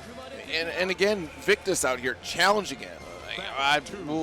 It's really questionable, especially, like, again, it does depend upon life deficit as well, too, because coincidentally, Victus made a pretty correct decision beforehand, but still, it's bizarre to me to see somebody just go throw caution to win and try to damage HPA. Yeah. Only if you can kill him through it do I tend to go for that kind of strategy. Right. But so often, whatever move you're doing to hit him, he can hit you through before it does enough damage. Exactly. All right, has to hold the beam. Oh, no. Wow. Imagine Capbot comboing into Sammy's slide. Low option. Practically hit confirming from full screen. Low aim to zoner. Here comes another 50%. Oh, no. But, yeah, see, hit right through it before the second hit even came down. The HPA adjustment also being shown by Mizu Pixels, who advances 2-0. I wonder if that was just unfamiliarity in that matchup right there because, goodness, like, you know, how many times do you attempt the Skybound art to see if HPA is vulnerable? Which, at this point, especially after the first one, you got to be like, okay, there's no way. But to do it again, though, I wonder. You know, it just really makes me wonder how often are you facing Loane? Like I said, West Coast, Loane City. You definitely get a lot of those out there. and East Coast. You get him here and there, and Luane is like one of those characters you don't run into too often in the online lobbies. So you know, definitely got to get some of that specific practice. We got Boost Carluz. I think he's in attendance. Yep. East Coaster, I believe, right? Yeah. Yep. He's definitely still in. Yeah. Very strong player. Yes. Looks like Tega showed up. Granblue player wasn't able to make it in time. I guess he had to work, but seeing somebody come in here just to play casuals makes me quite happy. Yeah, you know, you spent the money to show up anyways. You may as well and get to meet the people you've been playing with for the last year. And some change at this point, right? You know, may as well take that opportunity. Like we're going to take the opportunity to bring in Ed Gone Bad and Shark Z coming back up here. Ed Gone Bad, definitely the MVP last night for East Coast. That's for sure. One chant I started at some point was Ed Gone Godlike. Yes. Okay. I think it was 4 bodies piled up at his feet. At Matera's feet. At Matera's feet for sure. You know, 7th at Arc Revo, 4th at the last Ronin Rumble that they participated in. You know, Ronin Rumble still coming out there to really represent for Granblue. You know, they did a tremendous job with that series, honestly, because without them, sure, we would have had other events, you know, like the Gate series and also Shining Onslaught as well, but like Ronin Rumble really brought that opportunity for East and West Coast as well. And at the end, you know, for those that maybe didn't catch a Ronin Rumble, I highly encourage you to do so because there's some great matches on there. For the final game, they have the East and West go toe-to-toe, the champion of each region. So that was always fun to see that opportunity. So thanks to them. And, you know, at 4th place at last Ronin Rumble, that is no easy feat. Yeah. I think Jeff has a masterful understanding of how American culture FGC works. Right. East-West divide, right? And channeling that into the event design itself is brilliant. Yes. Jeff's in attendance here at CEO. I saw him walking around. I haven't yet been able to say hi, but I'm sure that I will. Yeah.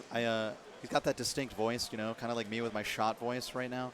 His voice always sounds like he has been shouting for way longer than me. Oh, yeah, because, you know, Jeff is well-versed at the shouting, you know, former content creation, now going for that Mega Man speed running, doing it. Look, I love me some Mega Man. That's been tremendous to watch. Talk to me about Jeff Stop. Where else do I get Jeff my video Stop, games? yes. Unfortunately, that one had to go down because of the product, you know. It was a different time now. But, you know, great on him and great on the folks running Ronin Rumble as well to help us out.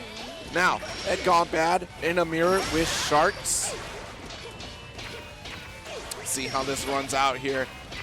Already taking a slight lead is Sharks. And now this is going to be that, you know, back and forth here because we both know exactly what we want, what we're capable of in the mirror.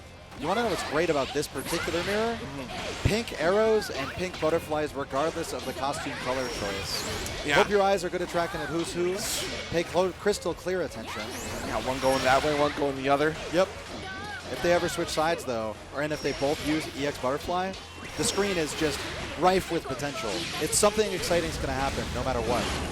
Well, at the very least, we do now have the confirmation Ed Gone Bad is the blue Matera, black Matera for Sharks. Oh, double butterfly explosion. Yeah. Think about that. One normal was pressed, 11 hits were achieved. Right. Gosh. Devastating. Got to make the solid reads. There are not much in the way of punishes, but it's all about pushing the opponent to the corner, and with that butterfly coverage, Ed Gone Bad has a bar mash well confirmed into a butterfly setup of his own.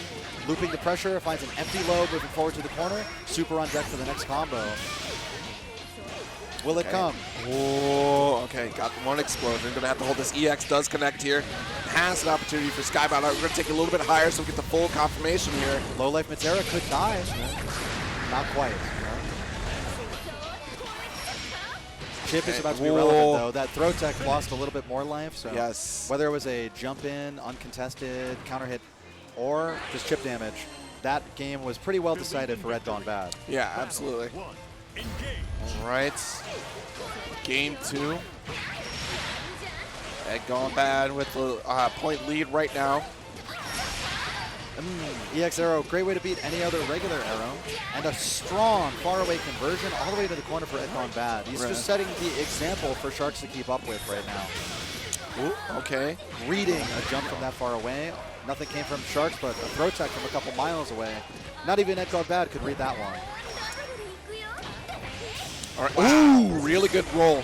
And that is not his butterfly over there. There are 3. Another one. Another single anti-air normal into was about to be a 12, possibly more hit combo. Yeah, you know, Ed Gone Bad, masterful Matera play. We definitely saw plenty of that last night. Yeah, 2H. Ooh. Here's another setup. Nothing.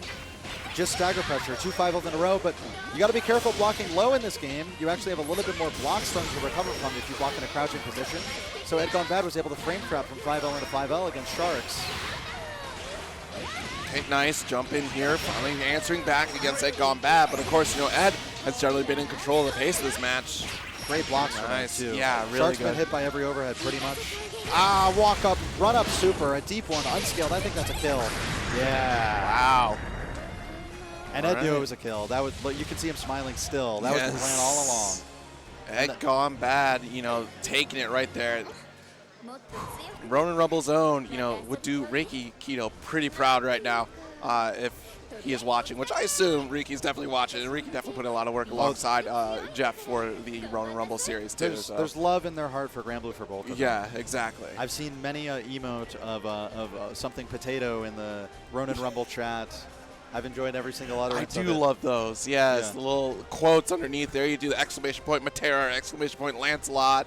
Yeah. You get a nice little quip, you know, a fortune for said player. Yes. So, but, you know, good set between those two players. Now, that does mean that Ed Gone Bad will move on to top 48 now. So, congratulations to Ed, making it out of pools here. Sharks got it a little bit to go yet. The bracket path gets much longer from losers, of course. Yeah. It's down there with those losers, right? Who lost. Lower bracket, okay, easy. I mean, I'm pretty proud to be a loser, you know? Right. I take my losses in stride. Yeah. I take it with stride when people call me a loser for losing, too. Well, the other thing, too, is that a great way to look at it when, even if you go 0-2 in bracket, that today was just a day where the opponent was better than me. Yep. That was it. Don't have to get out there for long. It's not permanent, you know? Yeah, exactly. And tomorrow's a different day. I might be better tomorrow. Yeah. And then it's going to keep that competition going. It's just a whole perspective shift. You weren't worse. You weren't the worst player. You just were going up against somebody who was better today. You can get 33rd at a fighting game tournament playing the two people, losing to both of them who are in grand finals. Bracketology is just as mysterious as astrology, the science of it all. Right. Yeah, no, it is really crazy. Okay, so back up here, Dmac once again. And, you know, if you want to get your money's worth out of a tournament, go to losers round 1. Take the long way up to the top. You'll get the more matchup experience than ever. Right, absolutely. You ever see the photo of Bonchan, who lost round 1 EVO 2017 in Street Fighter, then made it all the way to a top 8 qualifier, playing 25 matches, then loses? Oh, you know what? Yeah, He's on the table with his head in his hands, and he just laid there for like 10 minutes. Yeah, I mean, that's such a heartbreaker, too. You know, we see conversations about that in, you know, different time, different place here, especially like on the Twitterverse. Folks have definitely had that conversation, like the grind that it takes. And engage. Yeah. We got to engage. We got an engaging actual battle. Okay, I thought maybe it was going to be a button check the way it was sitting out there, but Kilo, up against October, not Dmac. And Kilo, too, has the Gran out this time. The red. Always love this color, too, Gran, the red one. Yeah. Kilo going back to his roots. Nice. Delay. Crouch M. Leg and leave. Oh, boy. Anti-airing looking a totally safe approach there for Kilo. Yep. First the 2H to cover the regular timing, then a close M for October doing the delayed fall on the other side with arrow. Led to this corner scramble. You see the results of it now. Yeah, the two-step showing up once again from Gran. That super's so cool. He's looking like Gran right now. Yeah, out here with the GGs, you know. Thanks for playing, asshole. Nice knockdown here. Mini boot. Yeah. Okay, knockdown with the 2U. Gonna get the EX. Unfortunately, swap to the other side, so we go for a hard knockdown here. Yeah, the safe jump JU whiffed, actually. October had a chance to match out if they so chose. They need to still find something to match because October's got a big life and meter deficit. Has to make some ground, make something happen, do some damage. Yep. Difficult to zone, of course, against Gran, who just moves with boot with finesse and quickness, possibly counter-hitting you into the wall as well. Can't forget that a counter-hit M boot wall bounces just like H boot does. Oh, my goodness. Different time. Yeah. Different play. There it is. Oh, right. Didn't wall bounce. Those were different times. Yeah, those were different times. Yeah. They were like, you know what, Gron's too good. Wow. Defensive read from October. Overheads over the throw. One of the most damaging things Matera can do in the context, but more damage, of course, provided by double butterfly combo, full corner carry, and a knockdown. Yep. All right, hold the range. And a trade combo from October. Masterful conversions and awareness. Yes, absolutely. Good dodge here. A little bit of a charge here with Gron's unique action. Frame trap, but no chip damage in this game on the normal, so October's perfectly content to block it out. Even just blocking with full meter. Big, deep jump in with Jump U here. Yeah, right when October thought Kilo was going to move forward and press 2M. There's a full conversion on the crouching hit, crouching exclusive combo from Kilo. That is why they're doing 2L into 2M in the first place. Such a natural choice. The only way to get a combo from that range, too. Off a light. Yeah. Brilliant. Okay, nice. Got the approach coming up here. October trying to hold Kilo at bay. Kilo coming in hot. One more butterfly to get through. Oh no! Unable to pick up the combo, but still has fantastic presence of mind, fulfilling the Oki promises. But October got counter hit, and Gran immediately returns to mid-screen, closer to the other corner now than where we were. Kilo's going to get super. Oh! Okay. If that were Boot, I think we might have seen a TOD. Yeah, I was thinking EX Boot was going to get the pickup. Maybe was, Yeah. you know, confident that was going to connect. Yeah, it was that sweet spot spacing, Yeah. too, where Boot would give H into EX Fireball for after the wall bounce. Would have been so much damage. Right. Okay, nice challenge here too. And what kind of counter hit? Probably wanted far H on the counter instead of 2H, just a little slower. But Kilo survives. People have to roll through that super to punish it, and I guess October forgot. Yeah. You know, again, that mental stack too. Not thinking about that, not worried about it right now. Just wants to make sure we stay alive here. I don't even think that Boot was plus, but October's been respecting all of them. Maybe out of respect for DP, which Kilo always has been. Oh, right, See you next exactly. time, by the way. All right, 2-0. Kilo coming out on top here.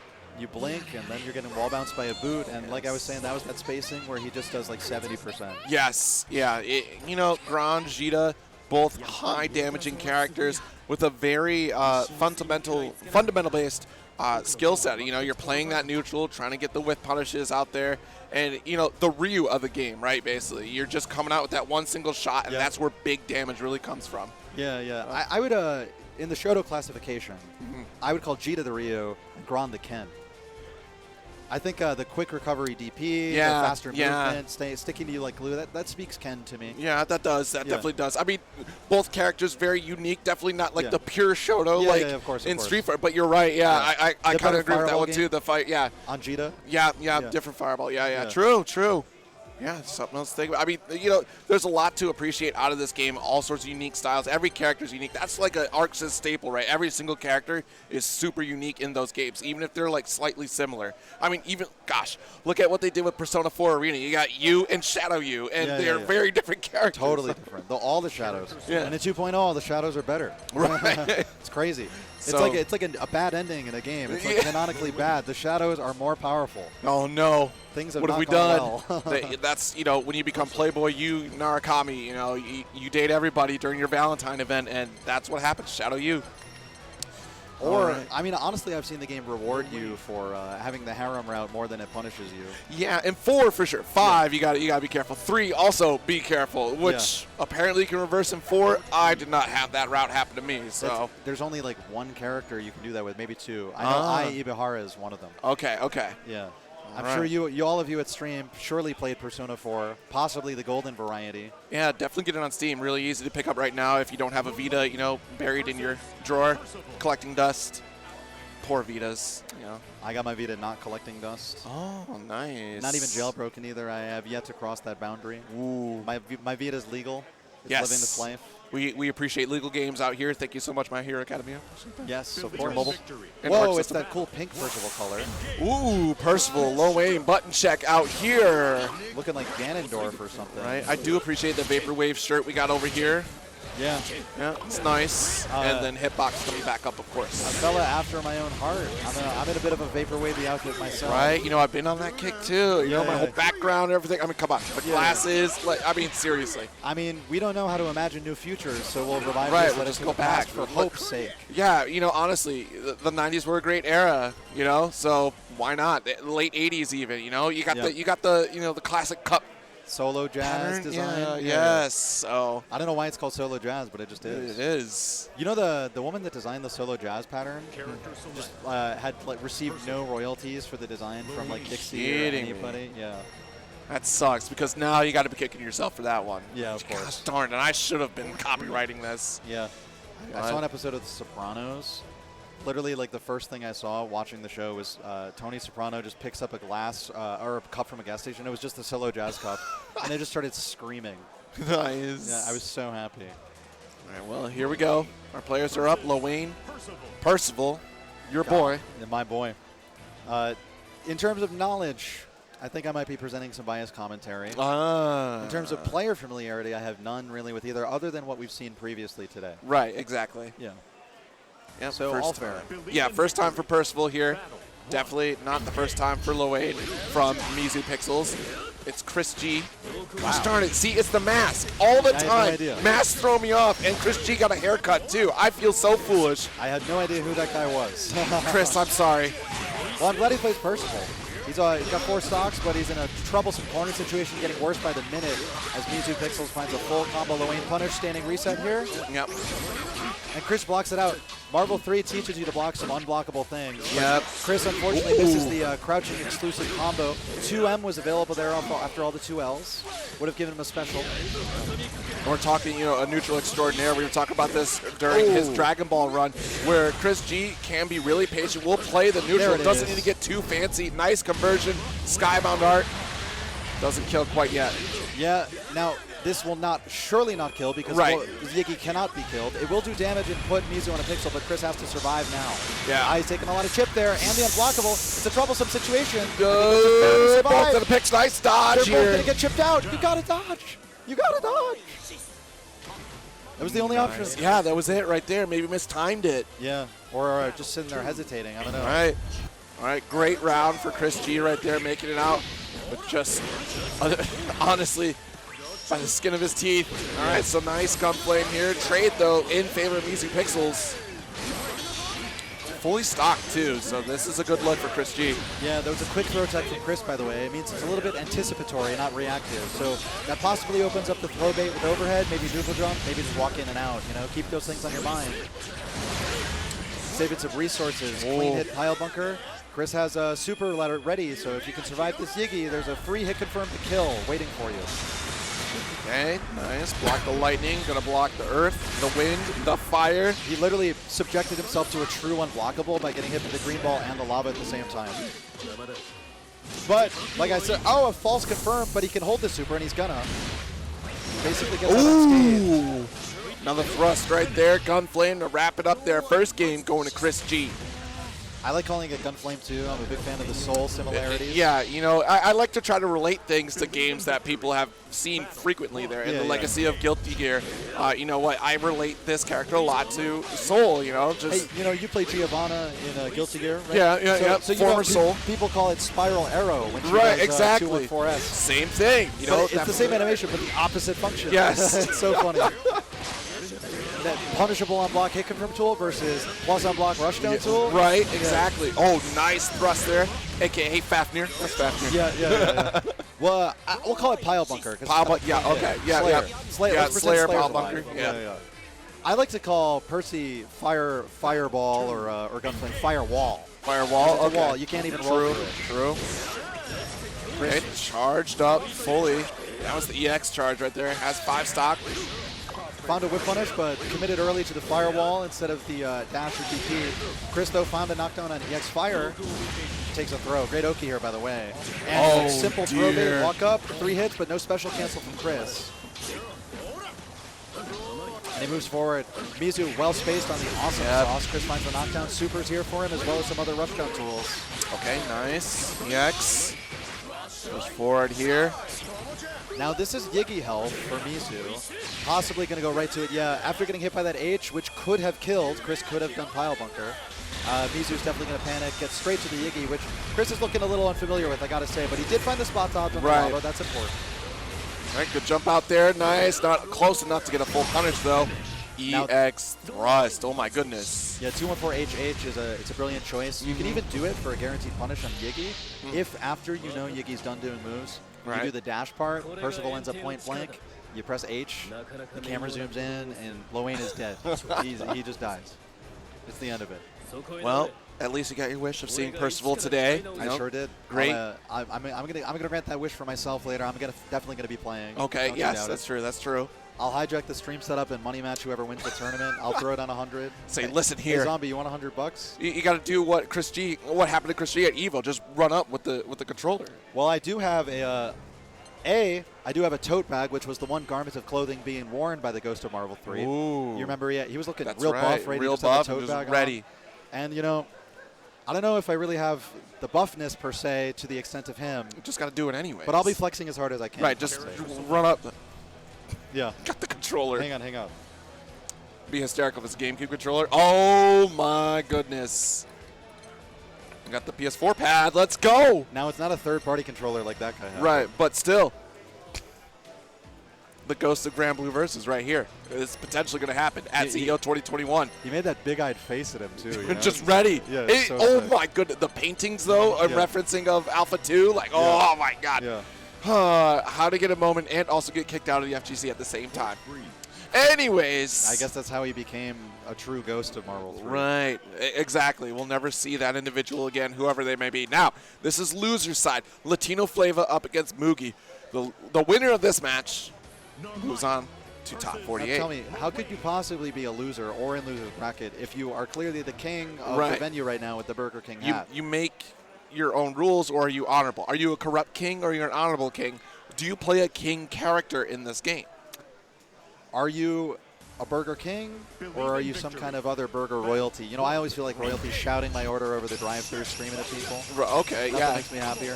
Somebody is out here. Look at that. You hear that loud noise? That's a stance change from Narmaya. Yeah. You know what? Narmaya is such an interesting character. And, you know, some changes with her slash, which normally would just erase fireballs here. But because of 6, it creates a bit of a problem, right? Oh, really? Well, just because of the unique action. So they changed how her slash works. I'm curious to see how it'll work out against other characters. Fortunately, Lowain doesn't have a fireball. So, you know, we just have normal interactions. We don't get to see any of those updated changes. But in the patch notes, because of 6 coming through, she doesn't immediately erase those fireballs anymore. So because of 6's unique action, at least I assume, because there, you know, I said at the top of this, there are so many changes around fireball interactions simply because of that character. Otherwise, like, if you allowed for the normal interactions, why have 6 in general, right? You know, because how it would get shut down. I actually, I'm not sure I understand. Would you think is it like a chicken versus egg thing with the fireball changes for 6 or right? Yeah. So the fireball changes came because 6 was coming in. So everything acted normal, right? Because Zeta's beams would go through fireballs. Now it just clashes with fireballs. Yep. So it'll clash with 6's shadow, which is counting as a fireball. I see. So yeah, fireballs got a lot stronger in general in compensation. yeah. A lot of characters, you know, Percy comes to mind, losing the projectile immunity on all of his specials. Right. He can still super jump, he can still JU, he's fine. Right. Oh my God. I was not ready for the cross-up from Mogi here. Latino Flava getting pushed into the corner. Stance change. Ooh, quick with the parry straight to it is Latino Flava. Got to remember, too, when you make contact with that low-aim parry, you can cancel on reaction or anticipation into spot dodge and make a follow-ups with, guaranteed for a punish. It's kind of hard punish, though. You got to do something quick with, like, 5L, close L, hopefully. Yep. 2L. Nice check on the advancing roll. Great reactions from Mogi. Very awake. Okay, nice, close. Jabbing out. Don't let Lowain eat. He ate his way into Yiggy right now. Yeah. Although Yiggy's pretty cornered here. Yeah, wow, got sucked right into it. Being in the air is so devastating. Yeah. Wow. Already a life lead here for Latino Flava. Okay, a little bit too far away. The EX, though, does shut down the boys. Sammy and Tommy both killed. All Loane has is awesome sauce and parry. Will we see the parry? Not this time. Okay, nice. Still blocking, but the low is open for business out here. Mogi taking it. Yeah, I'm not sure which side Flava thought that Mogi was going to land on. Blocked the air hit correctly, possibly guessing, but then on the ground is different sometimes. That's where block button becomes useful too. Right.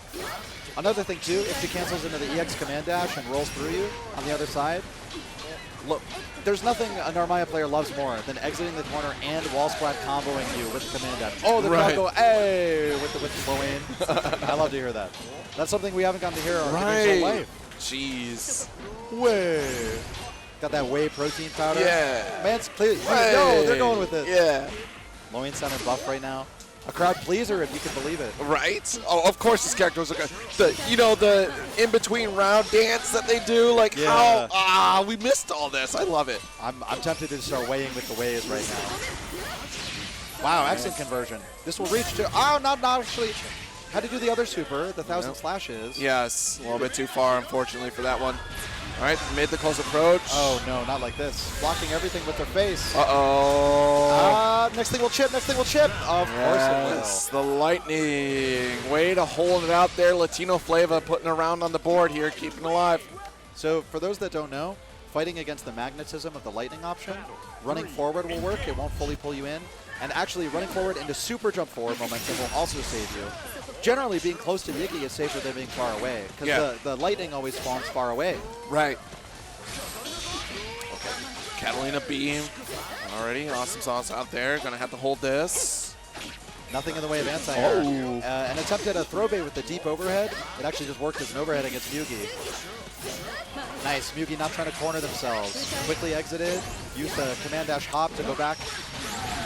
But way, Latino Flava's out of the corner. Finds a That's where that block button becomes useful again. That's side swap. The throw nice. Counter hit. There's a saying that what works against people in fighting games is what they try to do to you. Right. And we saw Latino Flava trying to do the overhead throw baits against Mugi. Mugi took the message and decided to use it against Flava. It worked perfectly. Right. Oh, we tried to dodge there. Unfortunately, it was too late. Now we're taking a grip of damage here. One touch away. Summon everything. Bring everything in. The boys get shut down here. One touch away for Latino Flava. Okay, crossed up. One more. Oh, no conversion. Chip is definitely going to kill him next. Wow. I cannot believe we saw that. Cross-ups are hard to anti-air. Yeah. But it didn't look like there was a counter hit or anything. I think it just crossed them up conventionally. Right, just a deep cross-up there. Again, block button. If you're uncertain, go for the safety. You might not be able to immediately react faster. I don't know, maybe your dexterity with your fingers is a little bit rough there. Well, but I play pad. My hand just lives on that. Right, you're just right there. Yeah. It's really helpful. Another deep over throw bait attempt. Mugi well ahead of it, contesting with 2L, just catching Latino Flava, moving forward. Yep. Way. Nice DP here. Mugi, wow, being really careful. Wow, yeah, definitely just got the crossover here too. All right, late tag, going to be able to throw one more time here and does connect for Mugi. All right, but has to close out. Yggdrasil is on the way. Yeah, that's the rushdown stance 2M from Narmaya. Plus on block, far away from him. What? Loane doesn't have special moves to combo into to kill there. It would have to be a standing reset and maybe a super setup. Right. So there was some hesitation. Yugi noticed it, immediately started mashing, called it a barre, and took the round with it. Nice. Those few stray hits here and there. Mogi is doing all right. Has to hold the EX. One thing you want to take notice of, you see every time Narmaya switches stances, a new set of cooldowns at the top left of the screen. So she can spend time in either mode to recover each cooldown or alternate between them to keep all of them pretty well stocked. Yes, exactly. Yeah, and it's really cool to see the dance between the stances as a combo is going on, because a lot of times you can convert in really cool ways. Yeah, that's why in the corner, just like we were talking about how Charlotta can loop her cooldowns, Narmaya does so even more effectively for even more damage. Yeah. All right, so here's that forward run like you were talking about there. Unfortunately, going to get caught by lightning. Cornered by Big Mama right now. Not a punish either. No punish on Awesome Sauce, followed up with EX. People usually do that to chase backdashes, and then DP from Narmaya. A 2-game victory in the set. Every victory so far has been 2 games. That's really no different than normal. But, you know, we were talking about how you can't be a loser with a Burger King hat on your head. Right. But, you know, that team over there, the basketball team, Miami Heat, they were some champion winners, too. Yeah? Makes sense. Yeah? Yeah. Everybody dressed to win over there. Yep. Are we referencing actual basketball? I don't, I mean, I think it was a Bosch jersey. I'm not sure I'm familiar with the player. Look, I've not First name followed Chris? basketball since Bulls, you know, like the 96 Bulls. I'm sorry. How old were you? 6 years old. That's pretty cool. That must have been exciting. It was terrific. Space Jam was great. Yeah. You know? Oh, wow. You probably got to see that as like an 8-year-old, and it had to do with your city and your hero, you know? Well, I'm not from Chicago, but Oh, you're Michael. not from Chicago? No, but Michael Jordan. You know, come on, everyone liked Michael Jordan. Yeah. You know. People like that Space Jam a lot more than the contemporary. Yeah, you know, this one was pretty interesting. But, you know, hey, you can't win them all, WB. You can't win them all. But, you know what? We do appreciate the video games that you do release. Looking forward to that next Suicide Squad coming out from Arkham folks out there. Yeah, actually, you know, that's looking really cool. We'll see how that goes. And hopefully, you know, maybe another Injustice, Mortal Kombat. Who knows? I think they're going to break up their tradition of alternating between Mortal Kombat and Injustice. Maybe MKDC 2. Right. Maybe some kind of platform fighter thing. I'm yeah, not really sure where they're going. That's what we've heard. You know, of course, we do have that. What's the WB All-Stars one that they have? Oh, that's coming out. I think it's called Multiverses. Yeah, Multiverses. Looks fantastic. Free to play, too. That's going to be really fun to check out. You know, Batman's in it. If you want to make a game to take over the world, as Fortnite has demonstrated, what you do is make it free to play and get every single recognizable character from every media franchise you've ever known and put them together. I just love Naruto going like, oh, gun no jutsu, you know. Yeah, gun no jutsu. I'm out of chakras, Sasuke, but I ain't out of options. Yeah, so going through this bracket right now, we do have another return from both players out here. Dmac up against Umbi right now. So Umbi, she's trying to make another shot at making it into the top 48. Trying to make another shot, huh? Yeah, we're reloading right now. We found some ammo, found the purple tier shotgun. Yes. Trying to make this work out. Chun-Li's got the purple tier shotgun. Yep. Fighting game characters representing. Yeah, you know, the arcade backpack, every time you get a kill, you hear the E Honda go, buh, buh, buh, buh, buh. Yo, why is Honda not in Fortnite? That's crazy. Anyway, I bet this is not even a button check. Because they're letting the intros play, and nobody does that for a button check. True. That is true. Or maybe they're taking a moment, really thinking this out. No, this is for realsies. They were so still before the match started. It had to be real. Yep, Dmac. Nice dodge through from Umbi. We're going to see a very different style here from Umbi because now you have the full neutral approach. Both have about fairly equivalent tool sets here. Similarly minded starts, too. Both of them walked back and did a projectile. Taking advantage of these lawn normal, great zoning characters. I think this might be the slowest match we've had on stream so far. Right. Well, because both know how explosive the damage can be.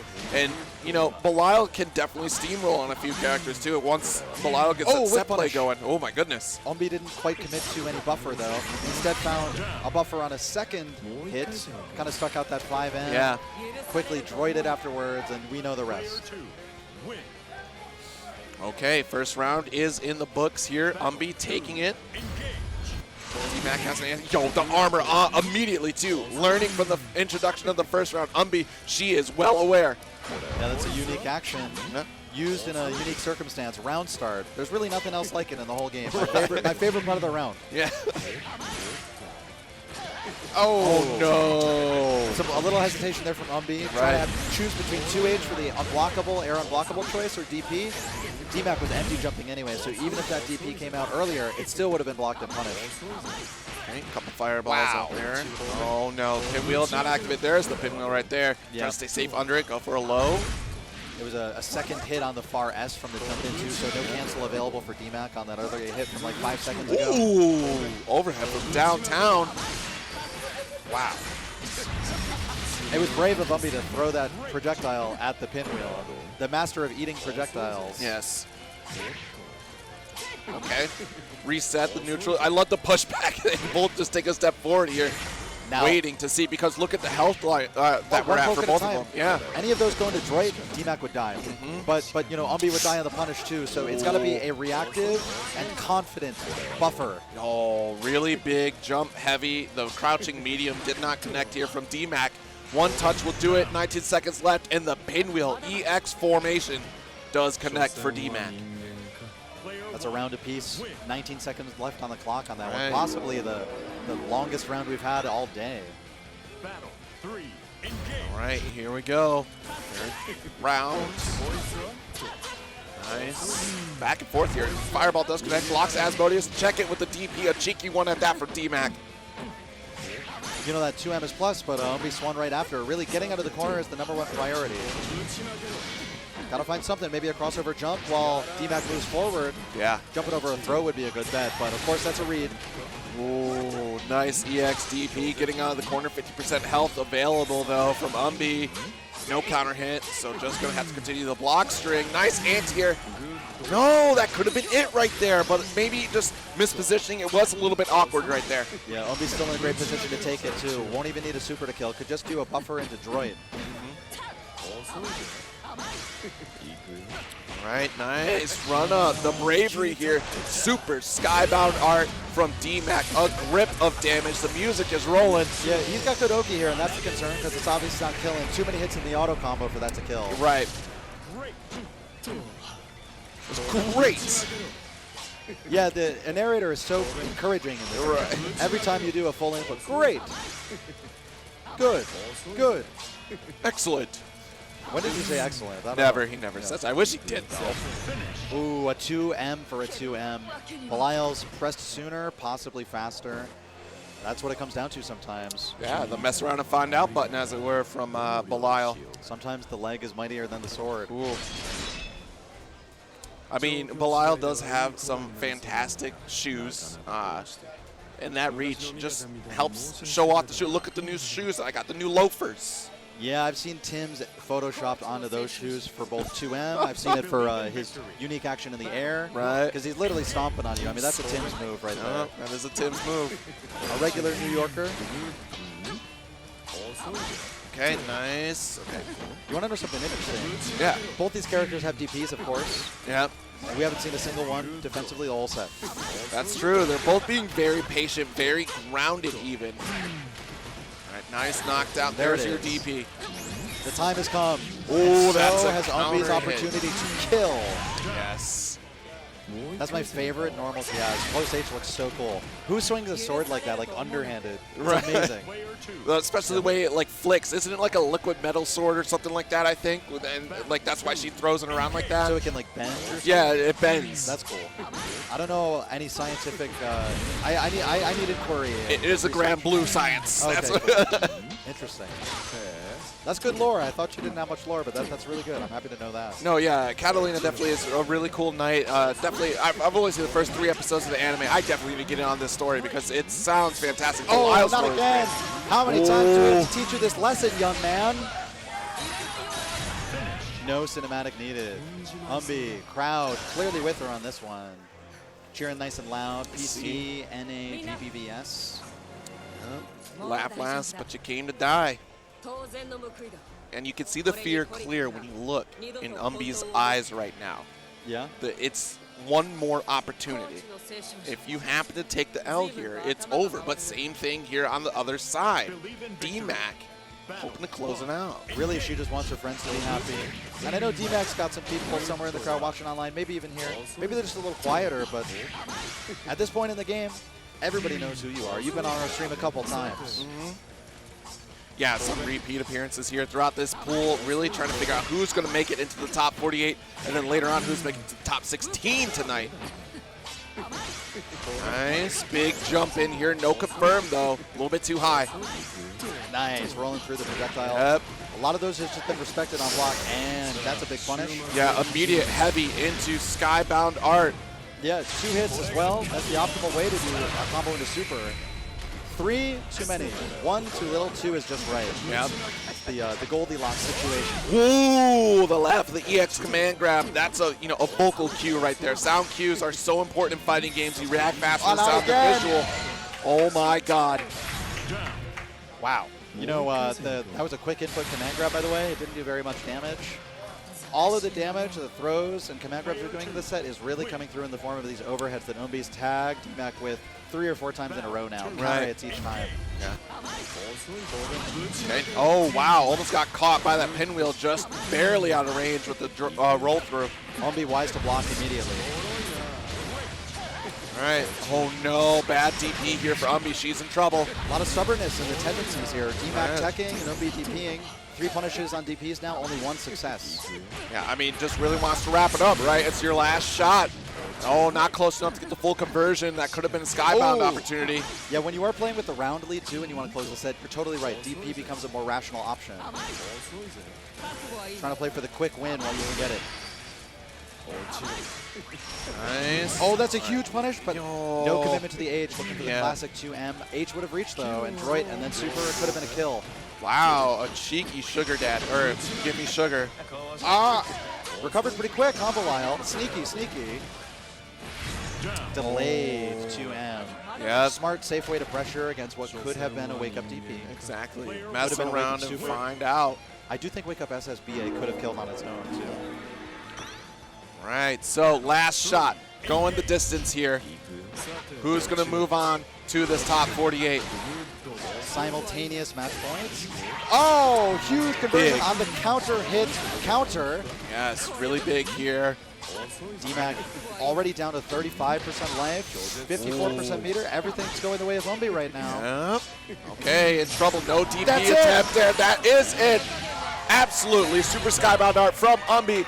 Umbi, she does move on to top 48. And Dmac, what a great showing here. I mean, repeatedly coming up to the stage here, doing a fantastic job of performing. And, you know, unfortunate because only one can move on, and today it was Umbi in this top 48. I mean, well-deserved on both ends. It honestly, like, normally a top 8 match that we witness between these two players, and today it just happened to be a pools match. I mean, the competition is stiff. We're getting down to it. Yeah. We have one more game for this block, and then that'll settle the top 48. Okay. So, we haven't seen Sakabato or Reich come up yet. Sakabato, of course, has, you know, repeat. We've seen the Gita. Reich, though, we've not seen on stream yet. So I'm curious to see what representation we'll have from Reich as far as characters go. So a fortuitous choice from our stream director, solving some of the mysteries. Right. Always, it's useful too for the competitors that are still alive in our top 48 bracket here to see unknown players come up on the stream. Yep. Because, I mean, as probabilities go, there's a chance you'll play them if you keep winning. Yeah, and you know, this is a great opportunity to see some of these names out here because, again, you know, we keep saying online has been the core of this game for so long, and now unfamiliar names getting out on screen and, you know, putting faces to names has been so important because that's how we continue to grow that community. Like, hey, I know that person. I played with them at my local, or I play with them online. So, you know, Sakabato, of course. We got the Gita. We got the Charlotta. We got the Gran. Reich, though. Reich wants to bring it. Honestly, Reich sounds familiar. I feel like I've seen Reich before somewhere. I'm just a sneaking suspicion. I'm not sure, though. Could be wrong. What's the spelling over there on Reich? R-A-I-C-H. Okay. Hitbox user. Wow. So, Reich. Reich. Gosh, why is that so familiar? I don't know, but it rhymes with Psych. Yeah. Could be an objective of Reich to Psych out the opponent. It'll be a mock 12 match if I ever saw one. That was close, right? I can totally rhyme. Yeah. I got it. Yeah. I think slight rhymes they classify as rhymes. Okay, in the, you know. In the book of poetry. We went to art school, right? Right. I'm a lyricist, too, sometimes. Yeah. I mean, what else is commentary about? We're freestyling. Right. You know, lyrical styling. That's what it is. Yeah. We're creative in our own way. Is that like a McDonald's shirt? It does look like a Happy Meal on that shirt right there. Is that a Happy Meal? It's the happiest of meals. Gita up against Gran, the main characters. Who gets to continue the story? Reich with Gran here.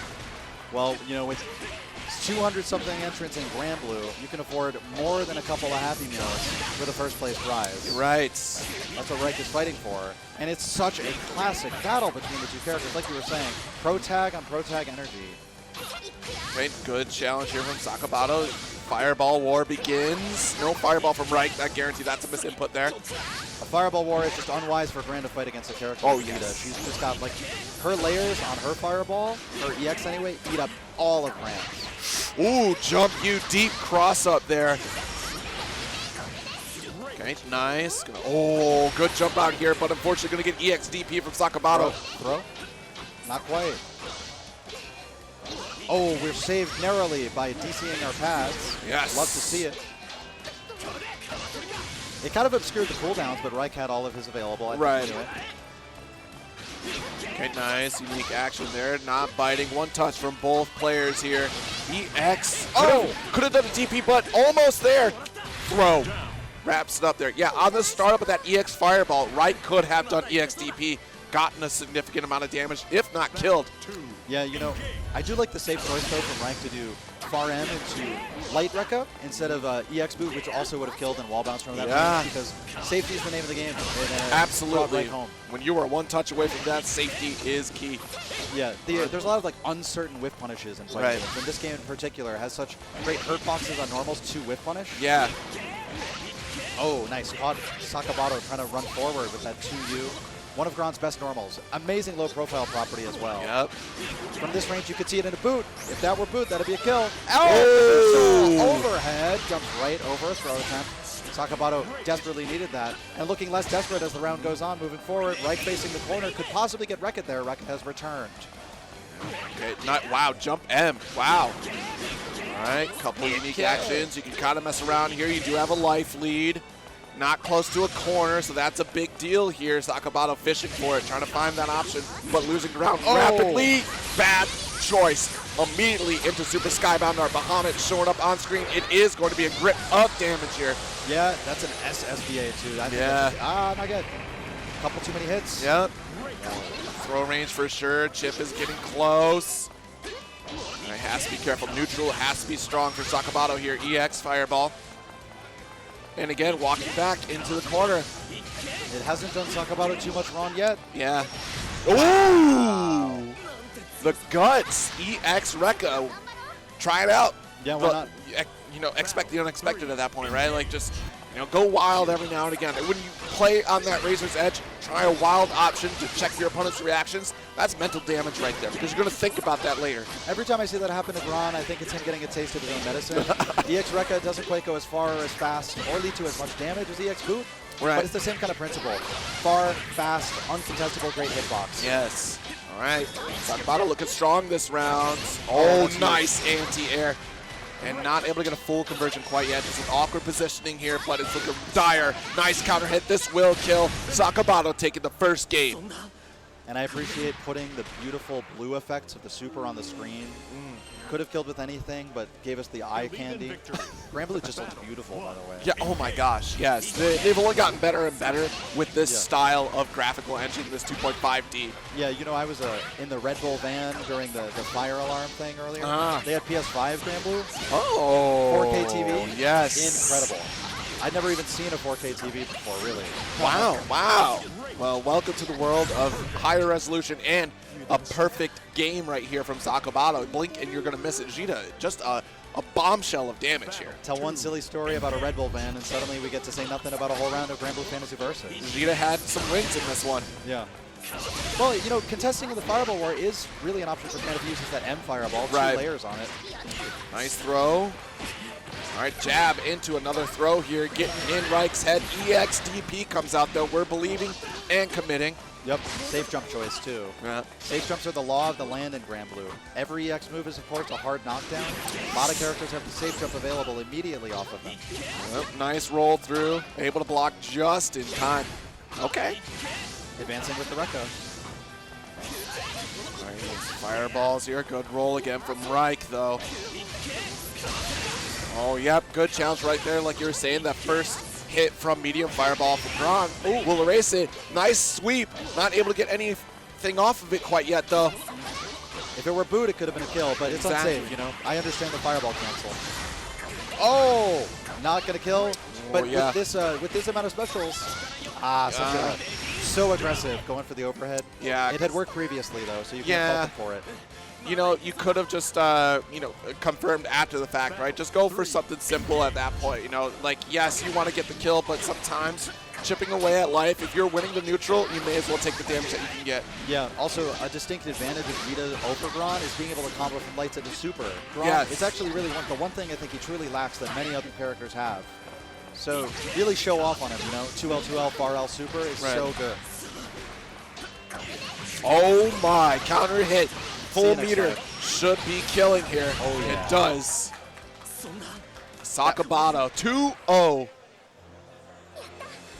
Protagonist battle won by the higher level protagonist. What do you know? She's got the max level Bahamut. She's got the max level gear. Gron didn't stand a chance. It wasn't fair. Oh, yeah, honestly, like, somebody plays the gotcha a bit too much right here. You know, actually, that NorCal crew does play a whole lot of actual mobile Granblue, so wow. It's good to see Sakabato coming back out here playing. And, of course, great match from Reich as well. Great to see both Gron and Gtz, you know, they're kind of going toe-to-toe entirely. So that wraps up our block of pools. We have decided our top 48. Sakabato will be advancing. We'll see more of that. I do believe we saw a player getting ready to set up for that top 48, which will be shortly after our ad break coming up here. It's been great talking with all of you about this block of Granblue Versus, but don't go away because there'll be more to come tonight right here on Juicy Game Night. I've been Zero. You can check me out at Zero Syndicate on Twitter. Monkey Business, let them know where they can see you. That's at FG Monkey Business. Also beautifully written on the screen in whatever this font is. I like it. I think nice it's font, nice font, right? nice presentation. Yeah, Thank you. Nice looking people on either side of this font. Right, Zero. yes. Well bespectacled, both of us seeing the crisp 3D action. I get to go see the action in 3D over at the spectating area. Rest my voice for some more commentary coming up later. Yeah. But you know I'm going to keep it locked to Granblue the whole way. Yes, absolutely. So stick around. Like I said, we just have a short ad break, and we'll be back with more Granblue and new commentators coming up for you.